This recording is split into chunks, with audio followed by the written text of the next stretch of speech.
Or visualize 85-year-old man named Tzu Chi in 1973. He's trapped in a dark, simple hut, his lungs ravaged by severe pulmonary disease, yet he is the caregiver for his son, who is completely deaf, mute, and blind. When Tzu Chi was too sick to walk to Tzu Chi's first free medical clinic at Huashan Temple, Master Cheng Yen and a doctor personally trekked to his dark home to diagnose him, bringing the clinic to his bedside and treating him with life-saving medication. These vivid, intimate moments of care, a bag of rice here, a life-saving surgery there, were the seeds. By 1978, these seeds of compassion had reached the isolated Hansen's disease-afflicted resident of the Luoshen Sanatorium, funding wards and caregivers to ultimately transform a place of social despair into a sanctuary of dignity and a pure land beyond heaven. Today, 60 decades later, the echoes of those coins dropped into the bamboo tubes have amplified into a roaring symphony of global relief. But as we gather today to examine the contemporary Buddhist past today, let us remember that all this global light was originally switched on beneath a high voltage tower in a 142 square foot wooden room. Thank you, Master Cheng Yen and members of the Tzu Chi Foundation and global citizens of the Tzu Chi universe. Happy 60th anniversary and welcome to the symposium.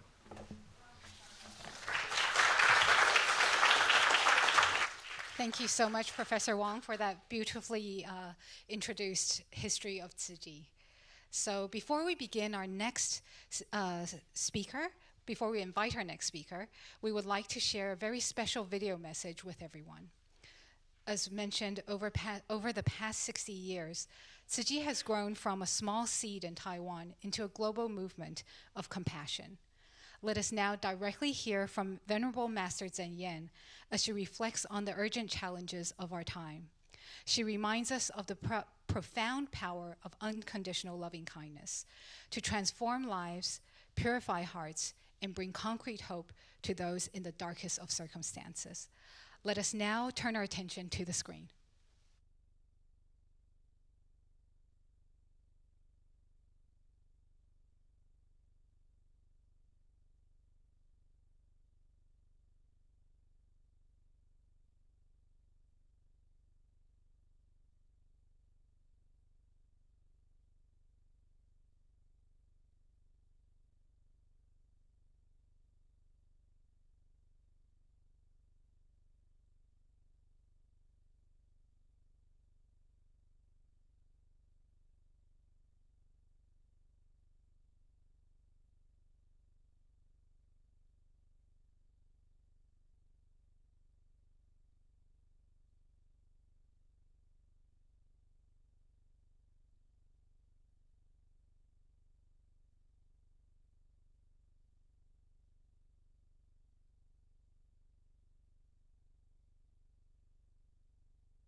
天天都在关怀天下事，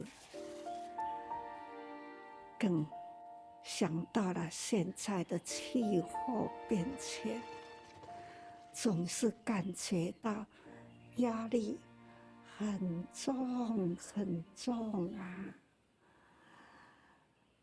也担心了，在这样的很重的压力呢，到底什么时候能减轻？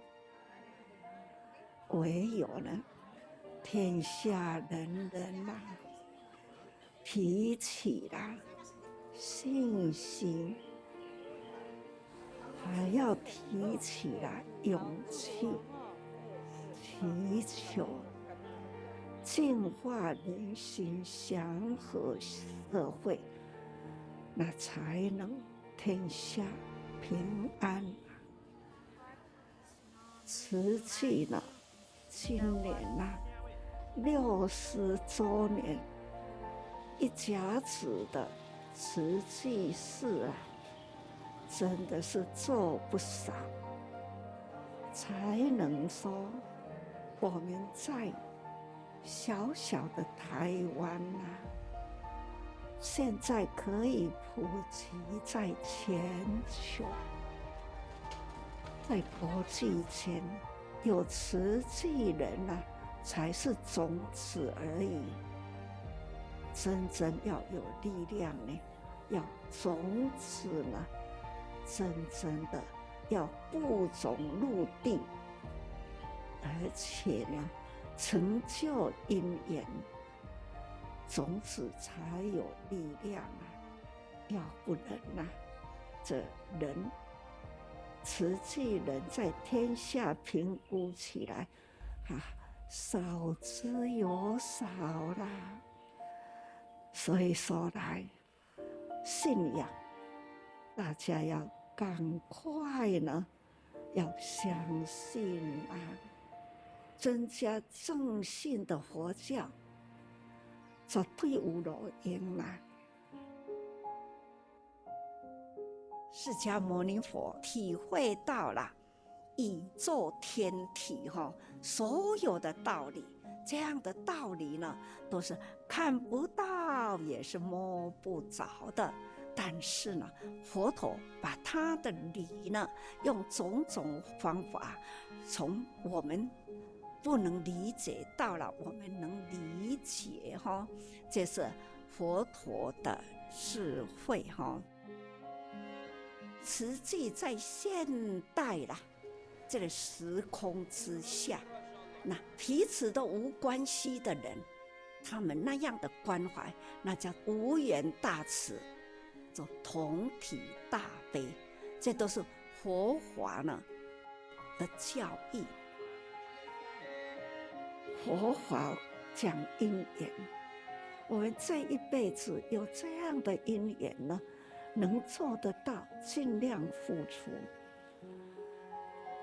多少人在苦难中，多少人有想要做善事，找不到做善事的方向，需要等着我们去拉他一把，走入慈济，多出一份力量，能这样子救人的。有人要给人救的有机会，可以这样的，那就是力量。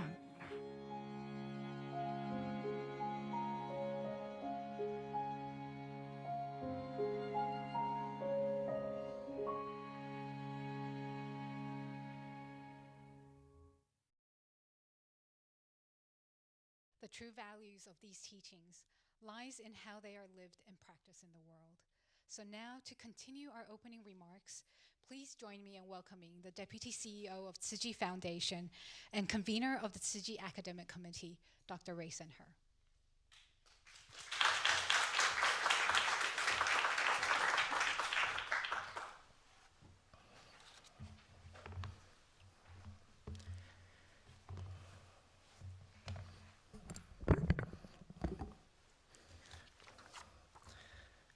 Thank you. First, I would like to represent Dharma Master Cheng Yen, the founder of Tzu Chi Foundation, and Mr. Yan Bo-Wen, the CEO of Tzu Chi Foundation, and all Tzu Chi volunteers around the world, in extending our warmest welcome and deepest gratitude to all of you.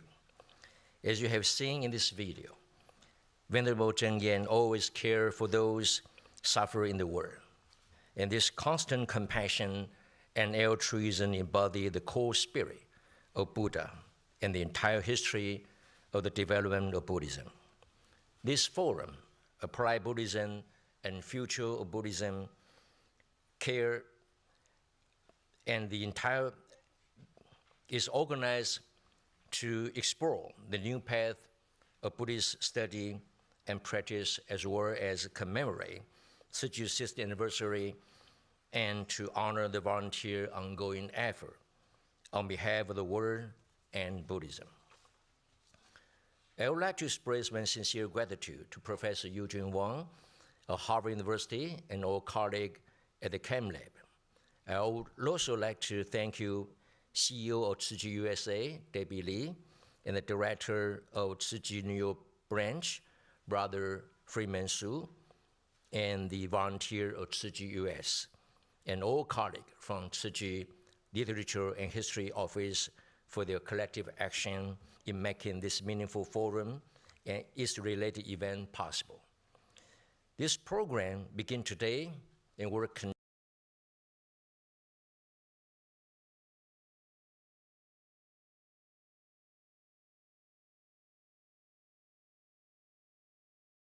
and practices and the Buddhist art. We will also represent a timely immersive exhibition, The Journey to Enlightenment, as well as the concert of sacred music celebrating Tzu Chi's 60th anniversary and Master Cheng Yen's 90th birthday.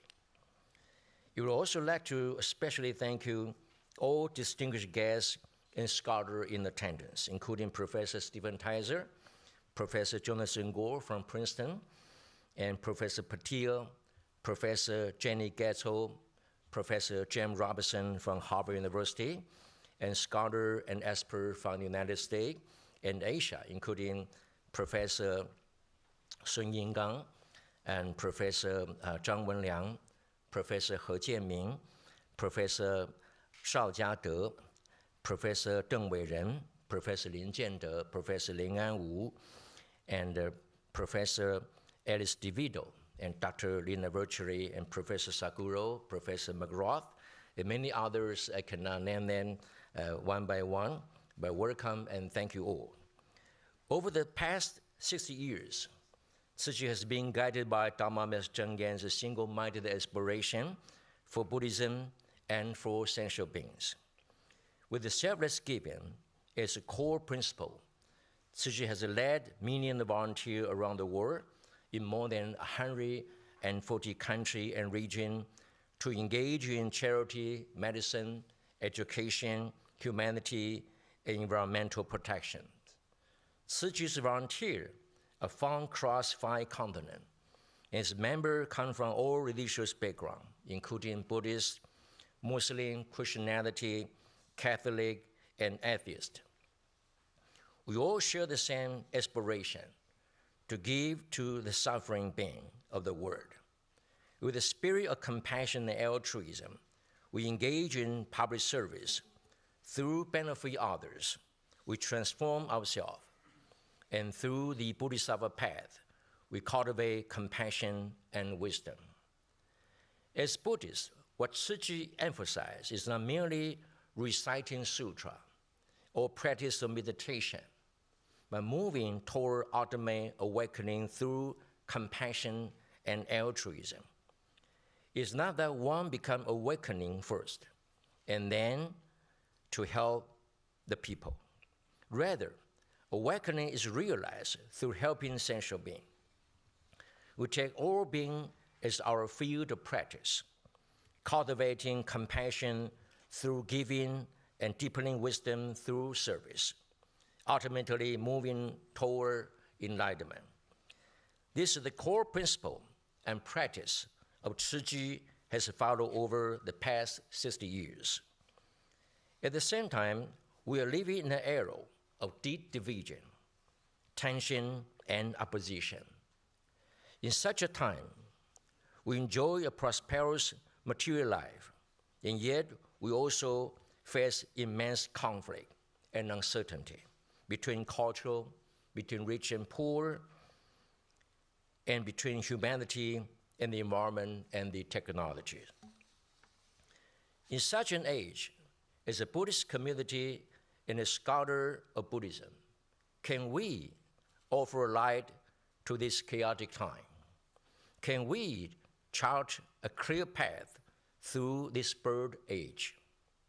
Can we bring spiritual nourishment and peace to an uncertain and anxious world?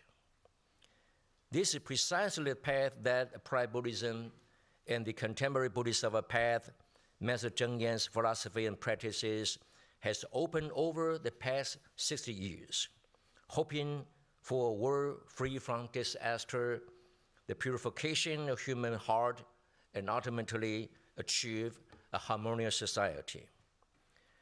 Looking to the future, Buddhism cannot be separated from the world, nor from service to sentient being.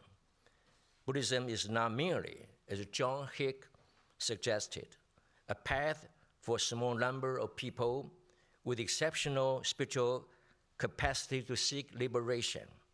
Rather, its teaching, compassion, and wisdom can make concrete contribution to the world and to all humankind, offering solution to a turbulent age, direction to an uncertain age, and peace to an anxious world. This is also our shared mission as we gather here at Harvard. I look forward to these 3 days of meeting, where through deep and wide-ranging exchange, we will not only reflect on Tzu Chi's 60 years journey and the present and the future of global volunteer, but also bring together the wisdom of leading scholars to open a clear and more workable path for challenge of our time and for the future of Buddhism. I believe that over these 3 days, all of you will gain many rich insight. I also deeply thank you for your long-standing, diligent research and for your outstanding contribution to this forum. And I wish this forum very success. Thank you all. Thank you. Thank you very much, Dr. He. And next, we would like to welcome Professor Stephen Teiser, a leading Buddhist scholar and a leading scholar of Buddhist studies and religion at Princeton University. Professor Teiser.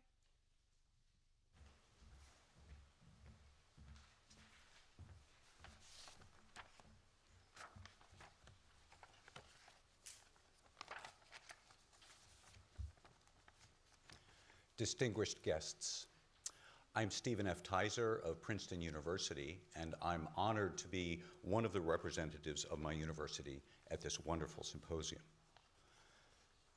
尊敬的客人们，大家好，我是美国普林斯顿大学蔡世文。我很荣幸能代表普大参加这次盛会。Let me briefly express Princeton University's deepest appreciation to the sponsors of this symposium. First, to the Buddhist Compassion Relief Tzu Chi Foundation and its founder, Dharma Master Cheng Yen. Secondly, to Harvard FAS CAMLab and its director, Professor Wang Yuejin. We're grateful for this rare opportunity to work together on projects of mutual interest in social welfare, medicine, Buddhism, and the Bodhisattva Path. 首先，我代表普大感谢资助此次研讨会的2个机构：佛教慈济基金会和它的创始人正言上人；其次，哈佛大学文理学院中国艺术媒体实验室和它的负责人王跃进教授。我们很珍惜这次机会，希望能为尽慈善、医疗、佛法、菩萨道、相互芙蓉尽力。今天来自世界各地的学者们和佛教徒共聚一堂，研究和讨论如何把佛法与当代菩萨道相结合。大家会在会议期间与同仁们分享自己的最新研究成果。Scholars and practitioners from all over the world are here to present and share their research on applied Buddhism and the contemporary Bodhisattva Path. They will be presenting new work during these 3 days, and I will let them speak for themselves. 普大很荣幸能成为这个网络的一员，就此我在这里和大家分享我的几个关于此网络是如何推动和支持世界各地的佛学的研究的想法。Princeton has been a proud member of this network since the beginning, and I would like to share a few short thoughts about the many contributions that the network has already made to the scholarly world. 依我所见，慈济基金会和哈佛大学中国艺术媒体实验室找到了一个可以合理地把传承融入到具有强大的生命力的现实的生存关系中。在这两个体系的完善和支持下，可谓硕果累累，能取得这样的自由、独立和坦诚的研究成果，基金会和实验室功不可没。In my estimation, the Tzu Chi Charity Foundation, together with Harvard CAMLab, are bringing past and present into a very productive philosophical and practical relationship. All of these ventures have succeeded because the Foundation and CAMLab are committed to a spirit of free, independent, open academic inquiry. 在基金会和实验室的大力支持下，这种跨学科的研究方法，据我们认知，人类学成就学科的独立。研究课题可谓百花齐放，包括神话学、艺术、表演、媒体研究、哲学、政治、教育、医疗、性别、种族和社会阶层等等。The foundation and the lab have also supported an interdisciplinary approach, recognizing the integrity of the humanities as a discipline. Subjects have included mythology, art, performance, media studies, philosophy, politics, education, healthcare, gender, race, and social class. 除此之外，网络大力支持具有全球视野的国际化的研究课题，设立的讲座系列和研讨会可谓是包罗万象，研究的内容更是色彩缤纷，容纳了古代印度、东南亚、西藏、喜马拉雅文化、中亚、中国、香港、台湾、韩国、日本和西方的诸多课题。In addition, as the presentations over the next 3 days will demonstrate, our sponsors support a global academic outlook and an international vision. Subjects range from ancient India to Southeast Asia, Tibet and Himalayan cultures, Central Asia, China, Hong Kong, Taiwan, Korea, Japan, and the West. 最后，我想指出的是，这次研讨会安排的演讲、展览和表演，都对佛学的研究有独特的见解和推动。慈济基金会和哈佛实验室很有远见，在坚持佛教研究的独立性的前提下，完善了宗教学、艺术学和文化学的研究标准。因此，在我们喝彩领袖精神的同时，我们感恩他们对学术研究的坚定和信任。In conclusion, the lectures, exhibitions, and performances in the upcoming days are making tremendous contributions to the field of Buddhist studies. This is based on our sponsors maintaining a broad vision, insisting on the independent exercise of academic judgment, and belief in objective standards for the study of religion and society. We are all indebted to their integrity, and we appreciate their trust in academic research.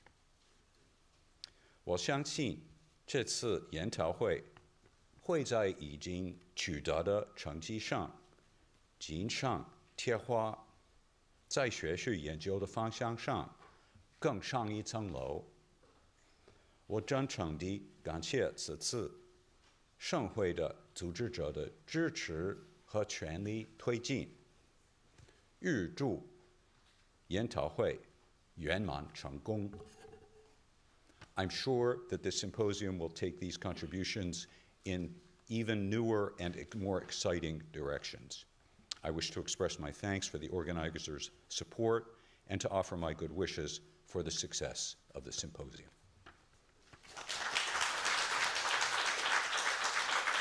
Thank you so much, Professor Kaiser, and for raising the bar to speak in both English and Chinese throughout the presentation. So finally, let's welcome Professor of Religion and Indian Philosophy at Harvard University, Professor Parimal Patel.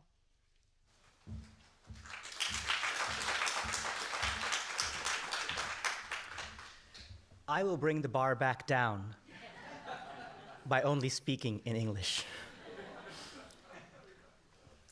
As the Symposium Handbook makes readily apparent, there are many ways to learn from Buddhism and Buddhist traditions in service of our lives in the 21st century. Scholarship devoted to this expresses a principled commitment to think not only about what Buddhism and Buddhist traditions have been, but also about what they can be. Such work is, of course, incredibly important, but it is not at all easy to do well. Why? One reason that this work is not easy to do well is that it is far too easy for us to be ventriloquists who merely appear to speak in the voice of Buddhism and Buddhist tradition when the words that are spoken are in fact merely our own. To truly learn from Buddhism and Buddhist tradition requires that we do better by immersing ourselves in Buddhism and Buddhist traditions in such a way that we can be confident that our insights are not just our own clothed differently, but rather ones that we can claim with confidence are those of Buddhism and Buddhist traditions. Such confidence can come, and maybe only come, from careful and rigorous scholarship and equally careful attention to the ways in which the crucible of modernity distorts what we see, hear, feel, read, and think when we turn to Buddhism and Buddhist tradition. While many think we cannot free ourselves from this crucible, I strongly disagree. Good scholarship, in my view, does just this. If it cannot, I am not sure why we bother. But why should we even try to learn from Buddhism and Buddhist traditions, whether past or present, let alone apply what we learn from them? One reason that the project of Applied Buddhist Studies is so important is that Buddhism and Buddhist traditions are filled with alternative possibilities, blueprints, and resources for understanding and living in our world today. To uncover these alternatives and learn from them is one way to see the challenges and promise of applied Buddhist studies, which requires both great care and courage. It requires great care because when done well, applied Buddhist studies is dependent upon very high quality basic research, which I understand to be research that is based on texts, figures, images, and questions whose relevance to the present is, as yet, all but impossible to discern. It requires great courage, since some of the alternatives that we may work so hard to uncover may be best left in the past. After all, not everything that Buddhism and Buddhist traditions have to teach us will be positive. To illustrate what I mean by alternative possibilities, consider the following and somewhat controversial alternatives that have to do with the Bodhisattva Path as it is understood by a very specific group of Indian Buddhists, and more specifically by Yogacara Buddhists who worked in the tradition of Dignaga and Dharmakirti from roughly the 6th through the 12th centuries CE. Alternative possibility 1. Many look to the conduct of bodhisattvas, who, in virtue of their vow, are on the Buddhist path, to learn what Buddhism and Buddhist tradition has to say about being good. But what exactly does good mean in this context? Does it mean good in the sense of a good person, or good in the sense of a good athlete? We often assume that it means good in the sense of a good person, but in Indian tradition, its primary meaning is good in the sense of a good athlete. A bodhisattva is good in this primary sense because a bodhisattva is like a good athlete who is favored to win a gold medal. Good athletes, like those in the Bodhisattva Path, have to work very hard, have very good habits, and perhaps even sport-specific gifts. To win a gold medal, however, one does not have to be a good person, which may also be the case for bodhisattvas.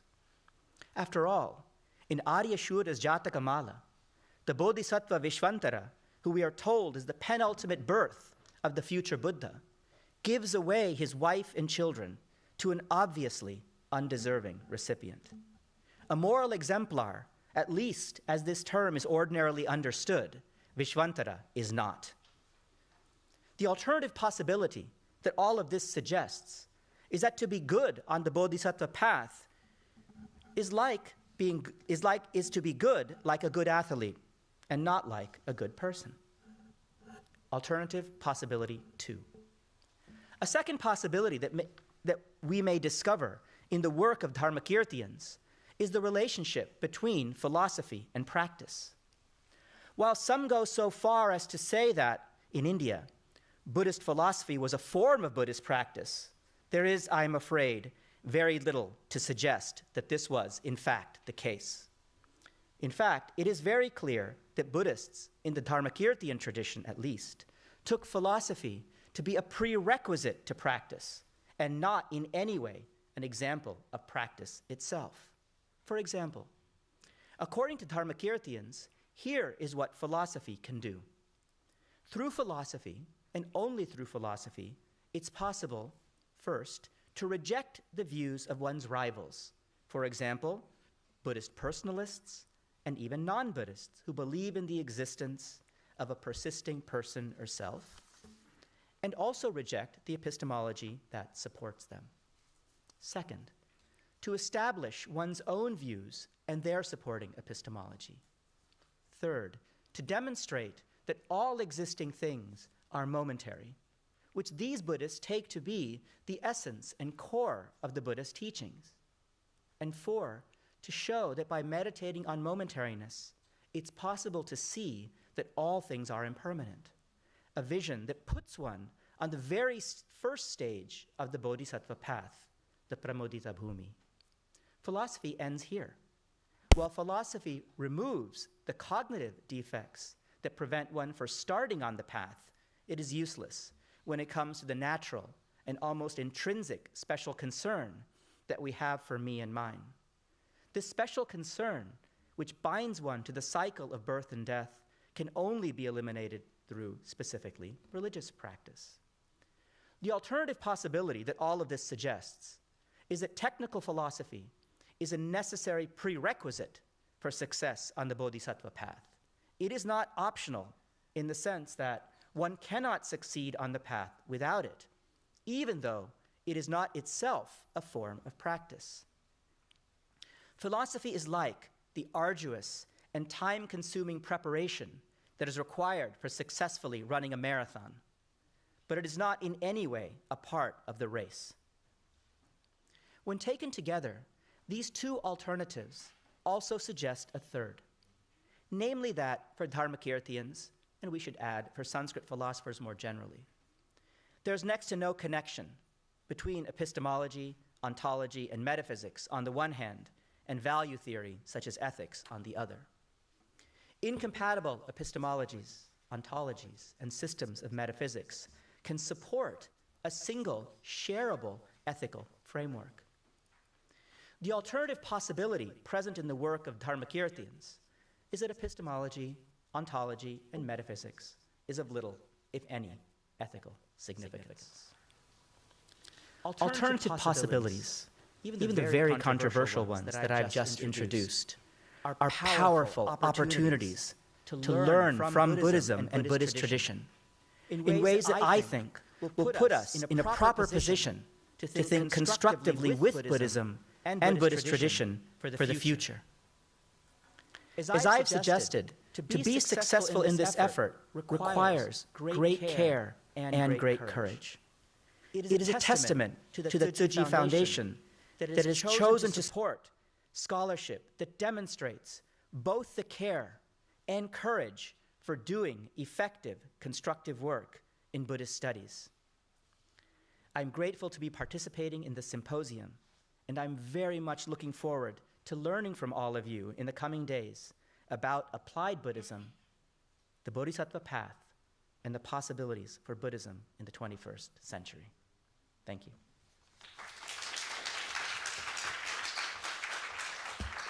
Thank you so much, Professor Patil, and thank you to all our guests for the very warm and lovely opening remarks.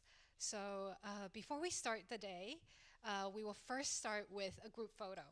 So we'd like to invite our photographer to come down to the front, and we'll be taking a photo towards everyone. So please help check and make sure your neighbors are looking fine.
brings together philosophical reflection and lived practice. Please join me in welcoming Dr. He.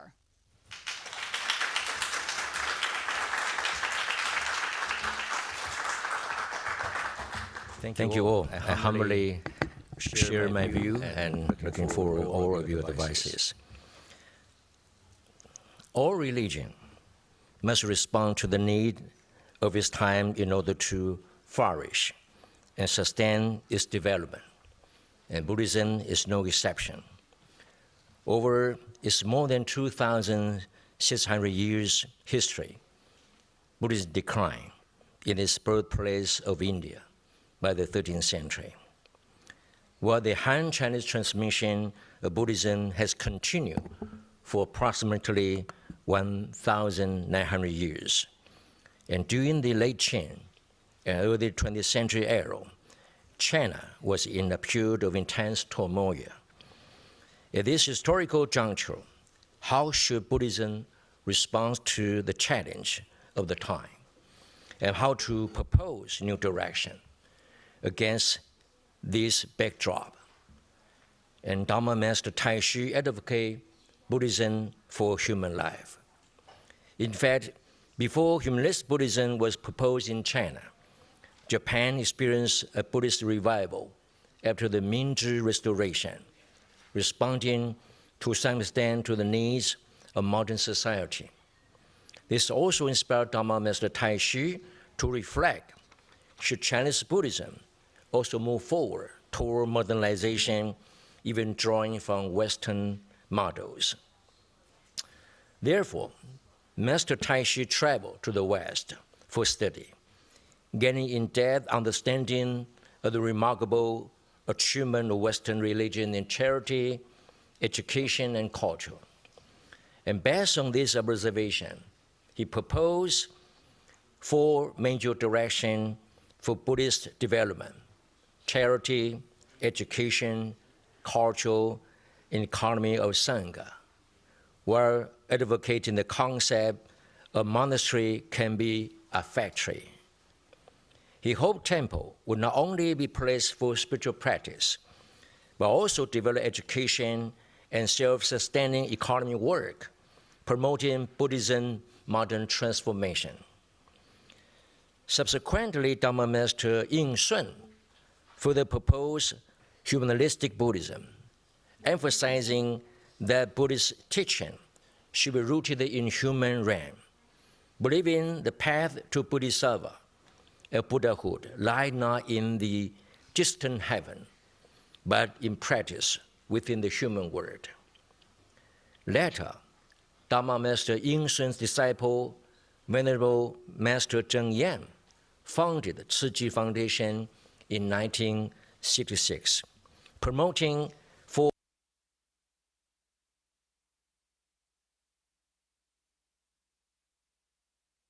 no work, no food. This practice can be seen as an important manifestation that continue and concretize Dharma Master Tai Shi's monastery can be a factory ideal. In recent years, the Tzu Chi School of Buddhism expanded beyond charity, medicine, education, and humanity, environmental protection, to include initiative in goodness in economy, goodness in governance, tech for good, and spiritual care. This effort aimed to bring Buddhist virtue and value into professional field, integrate them into daily life, and embed them more deeply across all levels of society. At the same time, we are concerned with the 6 major conflicts facing the human world: conflict between human and environment, conflict between human and technology, conflict between rich and poor, conflict between races, religion, and nations. How Buddhist thought can respond to and address the issue has become a vital area of research and practice in contemporary Applied Buddhism. Why Applied Buddhism? Because it's the key to ensuring Buddhism vitality and long-term growth. From the historical perspective, why did Buddhism gradually decline in India? According to Max Weber, Buddhism never built a practical knowledge system for everyday secular life, or a clear value code that ordinary lay people could truly follow day by day. In contrast, Brahmanism in ancient India, over 1,000 years before Buddha's birth, had gradually constructed a vast knowledge system encompassing astronomy, architecture, mathematics, medicine, law, economy, and more. Much of Indian civilization was built upon the Brahmin knowledge tradition. The renowned Code Manual contained over 2,600 articles, though not entirely equivalent to modern law, regulating social life, ethical order, status hierarchy, and daily habit. Originating around the 10th century BCE, it persists until the 16th century, when British rule in India gradually repressed with the Western law, spanning nearly 3,600 years. Even during Buddhism peak, the secular knowledge system formed by the Code Manual and Brahmin culture continue to deeply dominate Indian society. Therefore, regardless of how people revere Buddha or follow Buddhism, daily life remains firmly in the grasp of Brahmin culture, thought, and custom. Taking King Asoka the Great as an example, this mighty emperor strongly supported Buddhism, using royal power to spread the Dharma across Asia, promote core devotion to Buddhism, and advocating ban of killing and alcohol. However, in the latter years, Asoka was betrayed by political turmoil and imprisoned by his own grandson. After Asoka's death, the core returned to Brahmanism. Asoka history shows that even with the powerful political backing, Buddhism still failed to establish a system of knowledge and ethical framework comprehensive enough to fully integrate into secular society. In other words, what King Asoka failed to build was a complete and vast knowledge system of Buddhism along with a social ethical structure deeply embedded in daily life. My observation is that this judgment is corroborated by Sri Lanka Buddhist history. In the 2nd century BCE and 10th century CE, Sri Lanka was renowned as a Buddhist kingdom, with a Buddhist stupa in nearly every household, and up to 100,000 monks and nuns at the time. However, as South India Mithila people adhering to Brahmin culture conquered Sri Lanka, Buddhism waned. Although they successfully restored the kingdom and expelled the invader, 50 years later, the number of ordained bhikkhus has dwindled to fewer than 10, requiring them to invite back the Theravada Vinaya lineage from Myanmar. This illustrates that without a social knowledge system grounded in Buddhist culture and ethical system that people could follow, Buddhism can be prosperity under imperial support, but could also rapidly decline amid dynasty upheavals. During the Joseon dynasty, the Korean peninsula had long been dominated by Buddhism as the mainstream faith. The ancient kingdom of Goryeo, Baiji, and Silla share deep ties with Buddhism, which not only shaped religious belief but also profound influence politics, culture, and social development. However, after the establishment of Joseon dynasty in 14th century CE, Confucianism gradually emerged as the state guiding ideology, eventually replacing Buddhism's central role. As a result, Buddhism declined, where Confucianism became the foundation of governance in Joseon dynasty. This shift was largely due to Confucianism's extensive body of classical texts on state scrap, as a well-developed system of political ethics, whereas Buddhism offered comparatively fewer framework for institutional governance and administration. A similar pattern can be observed in China. During the Tang Dynasty, Buddhism reached its peak, when even Empress Wu Zetian actively supported Buddhism, by establishing temple, promoting charitable activity, and developing social welfare initiatives such as orphanage and relief field. However, following Emperor Wuzong suppressing Buddhism, its influence began to decline.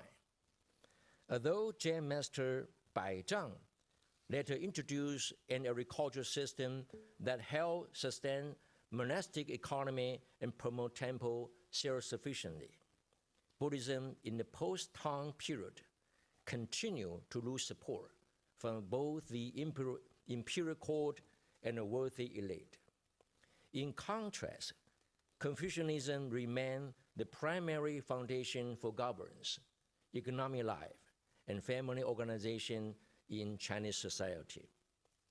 The rise and decline of Buddhism are often closely linked to the extent to which it engaged in social governance. In India, Buddhism ceded social governance to the Brahmin tradition. In China and Korea, it gradually yielded to Confucianism. Precisely for this reason, Master Taixu vigorously called in the early 20th century for Buddhism to transform toward the worldly and society. What he advocated was not a Buddhism related to death or other worldliness, but Buddhism for human life, transforming it from a system overly focused on individual practice and enlightenment into a modern Buddhism oriented toward society, serving the present world and participating in worldly governance. This can be seen as a key starting point for modern applied Buddhism. According to Dharma Master Yin Sun, Buddhism diminished in India stem from overemphasizing monastic practice, where monks achieve lofty rank of cultivation. Their profound yogacara, conscience-only doctrine, were incomprehensible to ordinary lay people. And so by the 10th century, devotees turned to esoteric practice. Esoteric rite originally rejected by the Buddha, but gradually permitted into Indian Buddhism after the 10th century, with the Brahmin esotericism slowly eroding the Buddhist system, a key factor in its extinction. Moreover, Buddhism has traditionally centered on the Sangha, placing greater emphasis on monastic practice than on lay participation. When monks perish, Buddhism perished. Muslims conquered northern India multiple times in the 13th century, slaughtering vast number of Buddhist monks. In contrast, Jainism also facing Muslim oppression, but survived due to its rigorous institution and strong lay monastic bond. Brahmins, lacking stark difference from lay people and the distinctive physical markers, also endure. Even under 2th century, a Mongol rule, Brahmanism was not eradicated. Brahmanism was deeply rooted in everyday life in India, making it extremely difficult to eradicate its cultural influence across the entire population. However, Buddhism has largely centered on the monastic community, with the monastic practice as its core. Lay follower has often played a supporting role, providing resources and seeking blessing, while placing their faith primarily in the Sangha cultivation and leadership. As a result, Buddhism has found it more difficult than Brahmanism to penetrate the secular world deeply. It became an integral part of everyday social life. In contrast, making the case of Muslim, from the 9th century CE, Islam absorbed Neoplatonic thought and gradually constructed a vast knowledge system encompassing architecture, jurisprudence, mathematics, medicine, economy, and more, propelling Muslim civilization into a powerful global force. Christianity has also profoundly shaped modern Europe. The first accounting texts were written by the priest, and John Locke's natural right theory drew from the equality under God. Clearly substitute God-given with the natural right. A large number of education system, medical system were founded by Christianity. Christianity played a pivotal role in Western civilization, permitting contemporary economy, law, daily rituals, and etiquette. Judaism is a religion that does not fundamentally rely on a state. For over 2,000 years, it has existed without its own nation.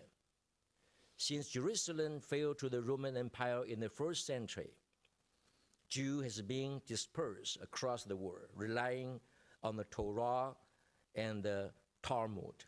They have adapted to diverse era, nation, and culture while preserving their faith.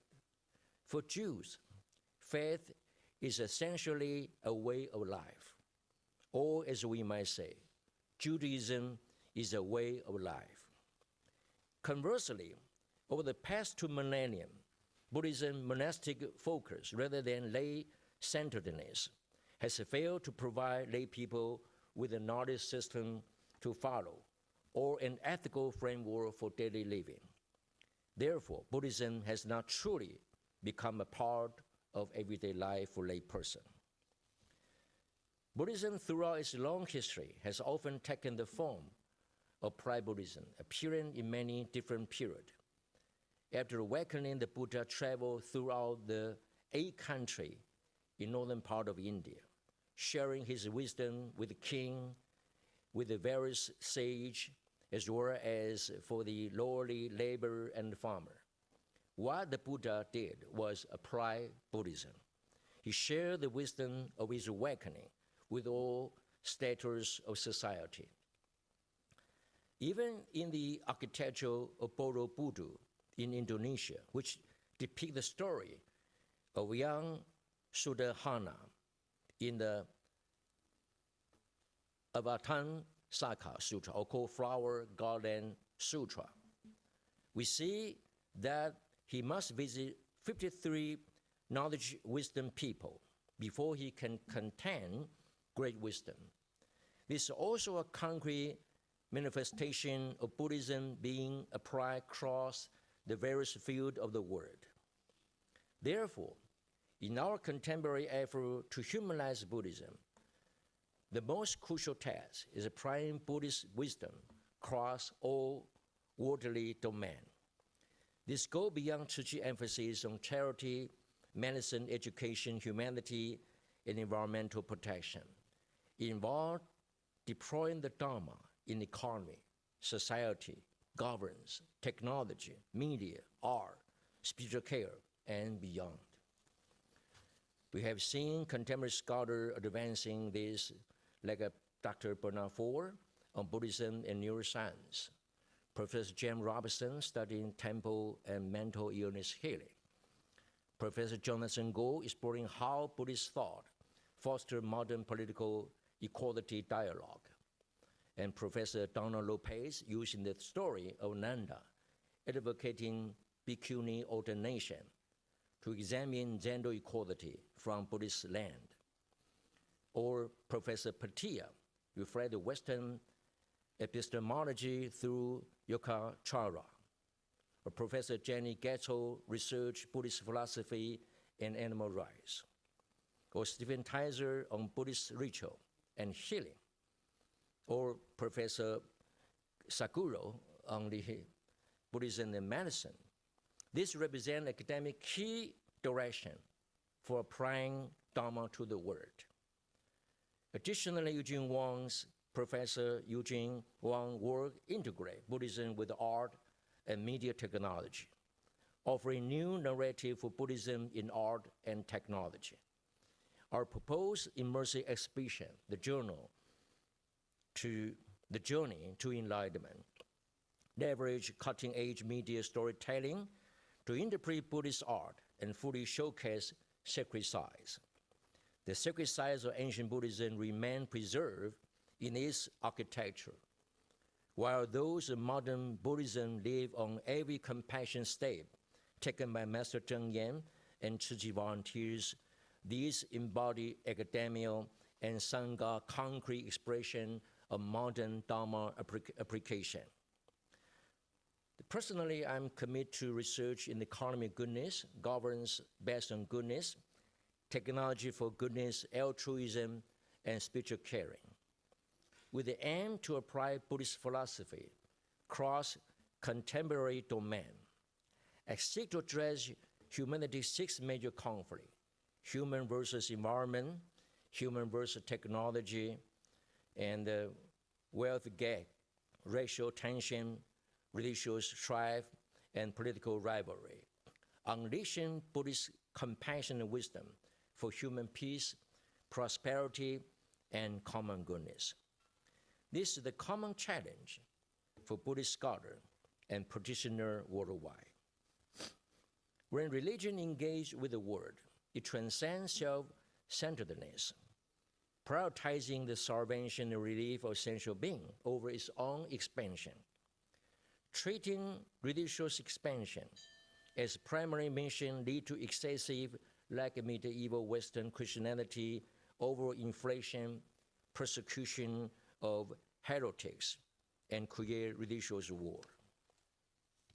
In contrast, when religion centers on helping essential beings rather than self-aggrandizement, we witness positive examples. Christian charity and hospital, Muslim brotherhood and almsgiving, and Buddhist humanitarian work like Tzu Chi cross over 140 countries, all aim at alleviating suffering. Religion focuses on aiding being bring goodness to the world. Those driven by self-expansion risk amplifying global conflict. As Dharma Master Cheng Yen always say, religion should not contribute to worldly problems, but serve as the core force in resolving them. Religion, quote, is largely similar. Broad heart find unity. Narrow one breed division. In advanced Applied Buddhism, we encourage diverse Buddhist groups and monasteries to move beyond self-focused paradigm, uniting around essential being salvation and human welfare as shared goal. This fosters harmony and cooperation across sect and faith, jointly tackling humans' error-defined challenges. But Applied Buddhism not only to the contemporary world, but also to our understanding of historical Buddhism. Over thousands of years, Buddhism have cultivated wisdom and compassion, working to reform and engage society across different periods and through different efforts. However, many of this contribution has been largely overlooked, especially with the Sangha Center or monk center approach to Buddhism. We do not seek to change the core virtue of the 3 jewels, the Buddha, the Sangha, and the Dharma. Instead, we aim to bring this enduring value into the secular world and the modern world, both in contemporary practice and in historical reflection. By doing so, we can help Buddhism flourish, enable it to make meaningful contribution to the world, to humanity, and to society as a whole.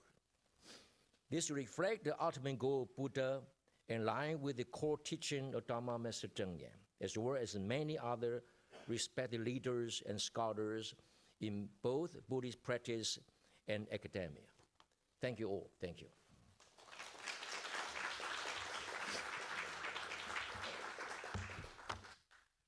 Thank you so much, Dr. He, for setting a profound intellectual tone for our symposium on the topic of Applied Buddhism. So we will now be taking a 20-minute break, and feel free to enjoy our refreshments just outside the hall. And later, some of the sessions, we will have speakers speaking in Chinese or English, I don't know which one. So if you do need translation support, the devices are at the back, and you can also borrow one. Thank you.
Test 1, 2, 3, 4. 现在试试看中文翻译。test test 哦，有了 test test。中文英文。Test 1, 2, 3, 4. 我等一下。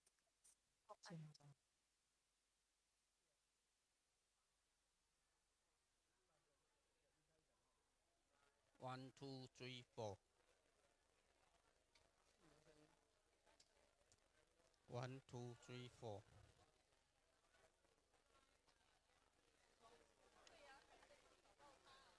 Microphone test 1, 2, 3, 4. 1, 2, 3, 4. 1, 2. 1, 2, 3, 4. 1、2。1, 2, 3, 4. 1, 2, 3, 4. 切回来。1, 2, 3, 4. But the video there is free.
Okay, so welcome back everyone, and we'll be starting shortly.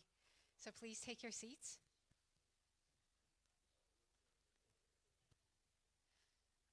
So we will now turn to our second keynote of the morning. We have all lived through a global pandemic, and preparing for the future based on what we have learned is essential for the path of common goodness. We are honored to welcome back to the stage Professor Stephen Teiser. Having just heard his opening reflections, we now invite him to dive deeper in his keynote address titled Buddhist Responses to Epidemics, Past, Present, and Future. So please join me in welcoming Professor Teiser.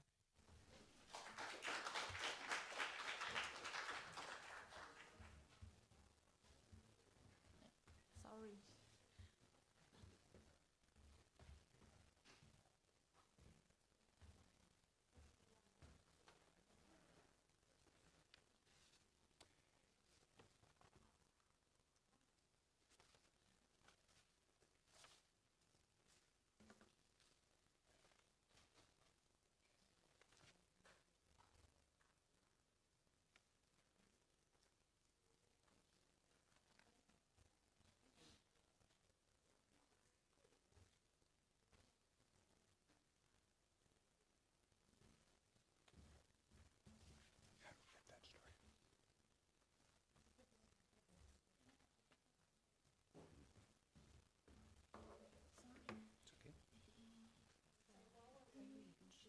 In case anyone still hasn't received a translation device, if you need one, you can get it from the back. 那中文的听众如果有需要翻译的话，后面也有中文的翻译机可以借用。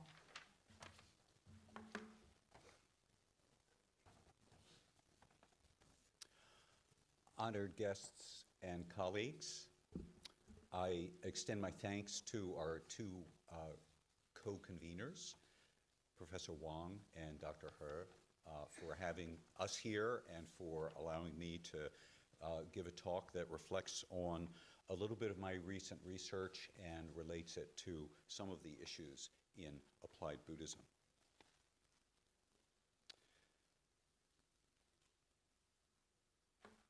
The title you see is admittedly ambitious, that is, overly ambitious.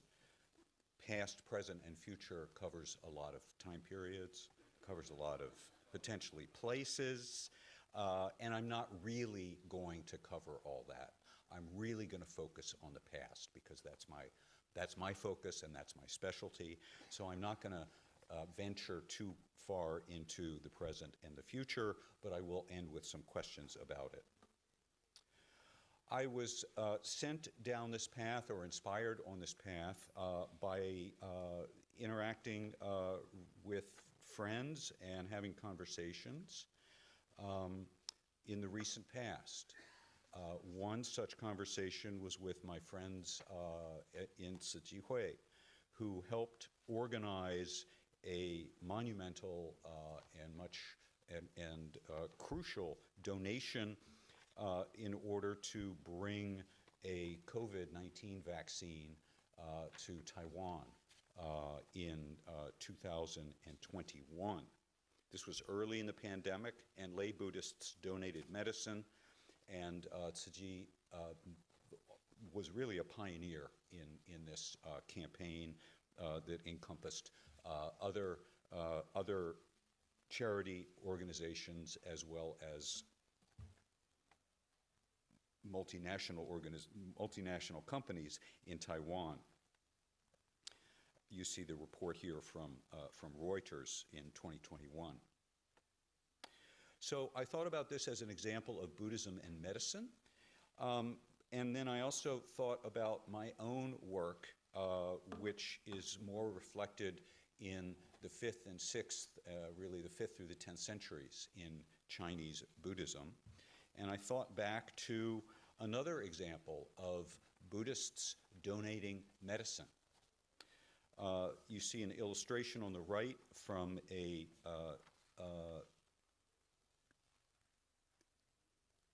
cave painting at Dunhuang, illustrating the sutra spoken by the Buddha on different virtues and fields of merit. So Futian, Punyakshetra Sutra, translated quite early. and a standard topic for both commentaries and art. We see a sick person being administered medicine, ladled with a spoon, supported by family members, probably administered by a doctor figure, and with another medical person preparing medicine behind them. All of this is in accord with the teachings of the sutra, which are about types of virtue. There are monastic virtues, there are lay virtues. For lay people in particular, there are 7 virtues outlined, all involving donations. The third such donation is to donate medicine and establish hospitals. So, thus far, a contemporary example in Taiwan, an ancient example in China, as seen in both written sutras and in paintings. Are they the same or are they different? Well, they're really both. There are similarities, but there are also significant differences. So in thinking about how to balance this long stretch of history, I was most recently inspired by Professor Salgueiro's recent explanation of how to think about Buddhist medicine as a concept. He'll be speaking later, so I'll simply draw on him here today. He writes, "The modern term Buddhist medicine draws attention to the important role Buddhism has played historically as a vehicle or catalyst for cross-cultural exchange, reminding us of the commonalities in how Buddhists have approached health and illness across time and space. However, important qualification, there's also a danger that the use of this term Buddhist medicine may lead some to believe that there is a single Buddhist system that persisted across these diverse geographic and cultural terrains." So Buddhism varies over time. The relationship between Buddhism and medicine, the constitution, the interrelational constitution of Buddhism as a complex and medicine only as a complex, and the two together varies over time. So what I'd like to do for the next couple minutes is to focus on one particular time period and set of examples. I come as an authority and as a scholar based in the discipline of history, rather than as a spokesman for or a formulator of contemporary Buddhist practice. And so that's how I'm going to approach my material. For historians, primary sources are really important. We have to know what are the primary sources, who wrote them, who were they written for, who created them, if they're not written, who was their original audience, what is made of them by later interpreters, when and where do they date from. My particular sources are a subset of the Dunhuang manuscripts. This is the cache of texts, handwritten, mostly in Chinese, but also in other languages, discovered in northwest China in the cave temple complex at Dunhuang, Mogaoku, in northwest China, discovered in the year 1900, and later dispersed to all parts of the world, including France, England, Russia, Harvard University, Princeton University, and many remaining in China. The batch of material is important for many reasons. For me, I'm going to focus on just a subset of that material, namely liturgies, that is, texts for the performance of ritual. They're important to me because they show a couple things. They, number one, reflect what people at the local level were doing because they're liturgical handbooks. They were written by monks who performed rituals, and they reflect the interests of those monks and the audience that those monks wished to convince and wished to speak to. So the language they used is designed to speak to people of the day, number one. Number two, they're involved intimately with practice and ritual. Number three, many of the people for whom the rituals are designed and who sponsor the rituals were quite simple. That is, they were not the elite. They were everyday folks, both lay people and monks and nuns. You see the figures there. Out of roughly 60,000 Dunhuang manuscripts originally discovered, about 2,000 of those pieces of paper have ritual texts on them, and then a subset of those in turn have texts specifically designed for the healing of illness, for curing sickness. Some of them deal with epidemics in particular, and others do not. So I'm going to talk about the process of curing, and I'm really just going to point out three continuities or three issues in the process of curing based on these liturgies or ritual texts. I'm going to ask about deities and the deities that they invoke and mobilize. I'm going to talk about the ritual communities that take part in the practice, or liturgical communities that take part in the process of curing. And then I'm going to think about the flexible frameworks of karma, of cause and effect, used throughout the ritual and used to interpret illness and its healing. Then I'll end with some questions that move from the past and pose some questions for my colleagues who deal with the present and future of Buddhism and Buddhism in medicine. So the process of curing, first of all, involves many deities. Let's start at the top. We'll start with Buddhas and then go to Bodhisattvas and then go to other types of deities. At the top is probably the most famous of all Buddhist deities involved with healing, and that's Vaishyaja Guru Tathagata, thus come one, master of medicine. We see him here in a 9th century painting from Dunhuang held in the Musée Guimet, holding aloft his medicine bowl, which signifies his mastery of recipes and of administering medicine. But also other Buddhas, commonly depicted and commonly invoked in liturgical materials, are the Buddhas of the three ages, past, present, and future, also as depicted here in a Dunhuang Mogao painting earlier from the 5th and 6th century. These are Buddhas. Buddhas are magnificent beings, and what's the best analogy? I think a nice analogy for thinking about how Buddhas operate in relation to healing ritual, at least in these healing rituals, is that they have become almost otios. They are honored, but they're not active. Buddhas have their own realms. They have Buddha lands or Pure Lands. So that's the case for Vaishyaja Guru. He is not with us here. He is in his own Pure Land in the East. And so they have become somewhat like famous doctors who put their name on a medical care establishment, but who never in fact show up because they're so special. They're the famous doctor. When you go to the clinic, you don't see the famous doctor. You are more likely to see bodhisattvas, if you're lucky. And these are, as we all know, miracle workers, and they also administer medicine, but their medicine is special. It's sometimes magical. It's enchanted. They use supernatural technologies.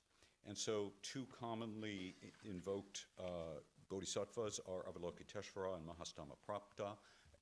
As we know, the assistants to Amitabha Buddha. I quote from a prayer text, which reads, "We pray that Avalokiteshvara drive the moon, cleansing the collar of the patient by sprinkling fragrant liquid, and we pray that Mahastama Prapta mount a blossom, washing away worries by fanning a scented wind. So these are the specialists. The image you see on the screen is not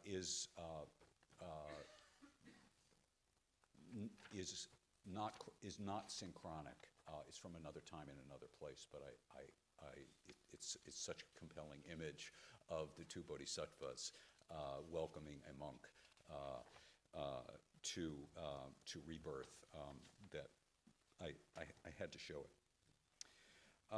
So these are two important bodhisattvas, but there are many others invoked in prayer liturgies.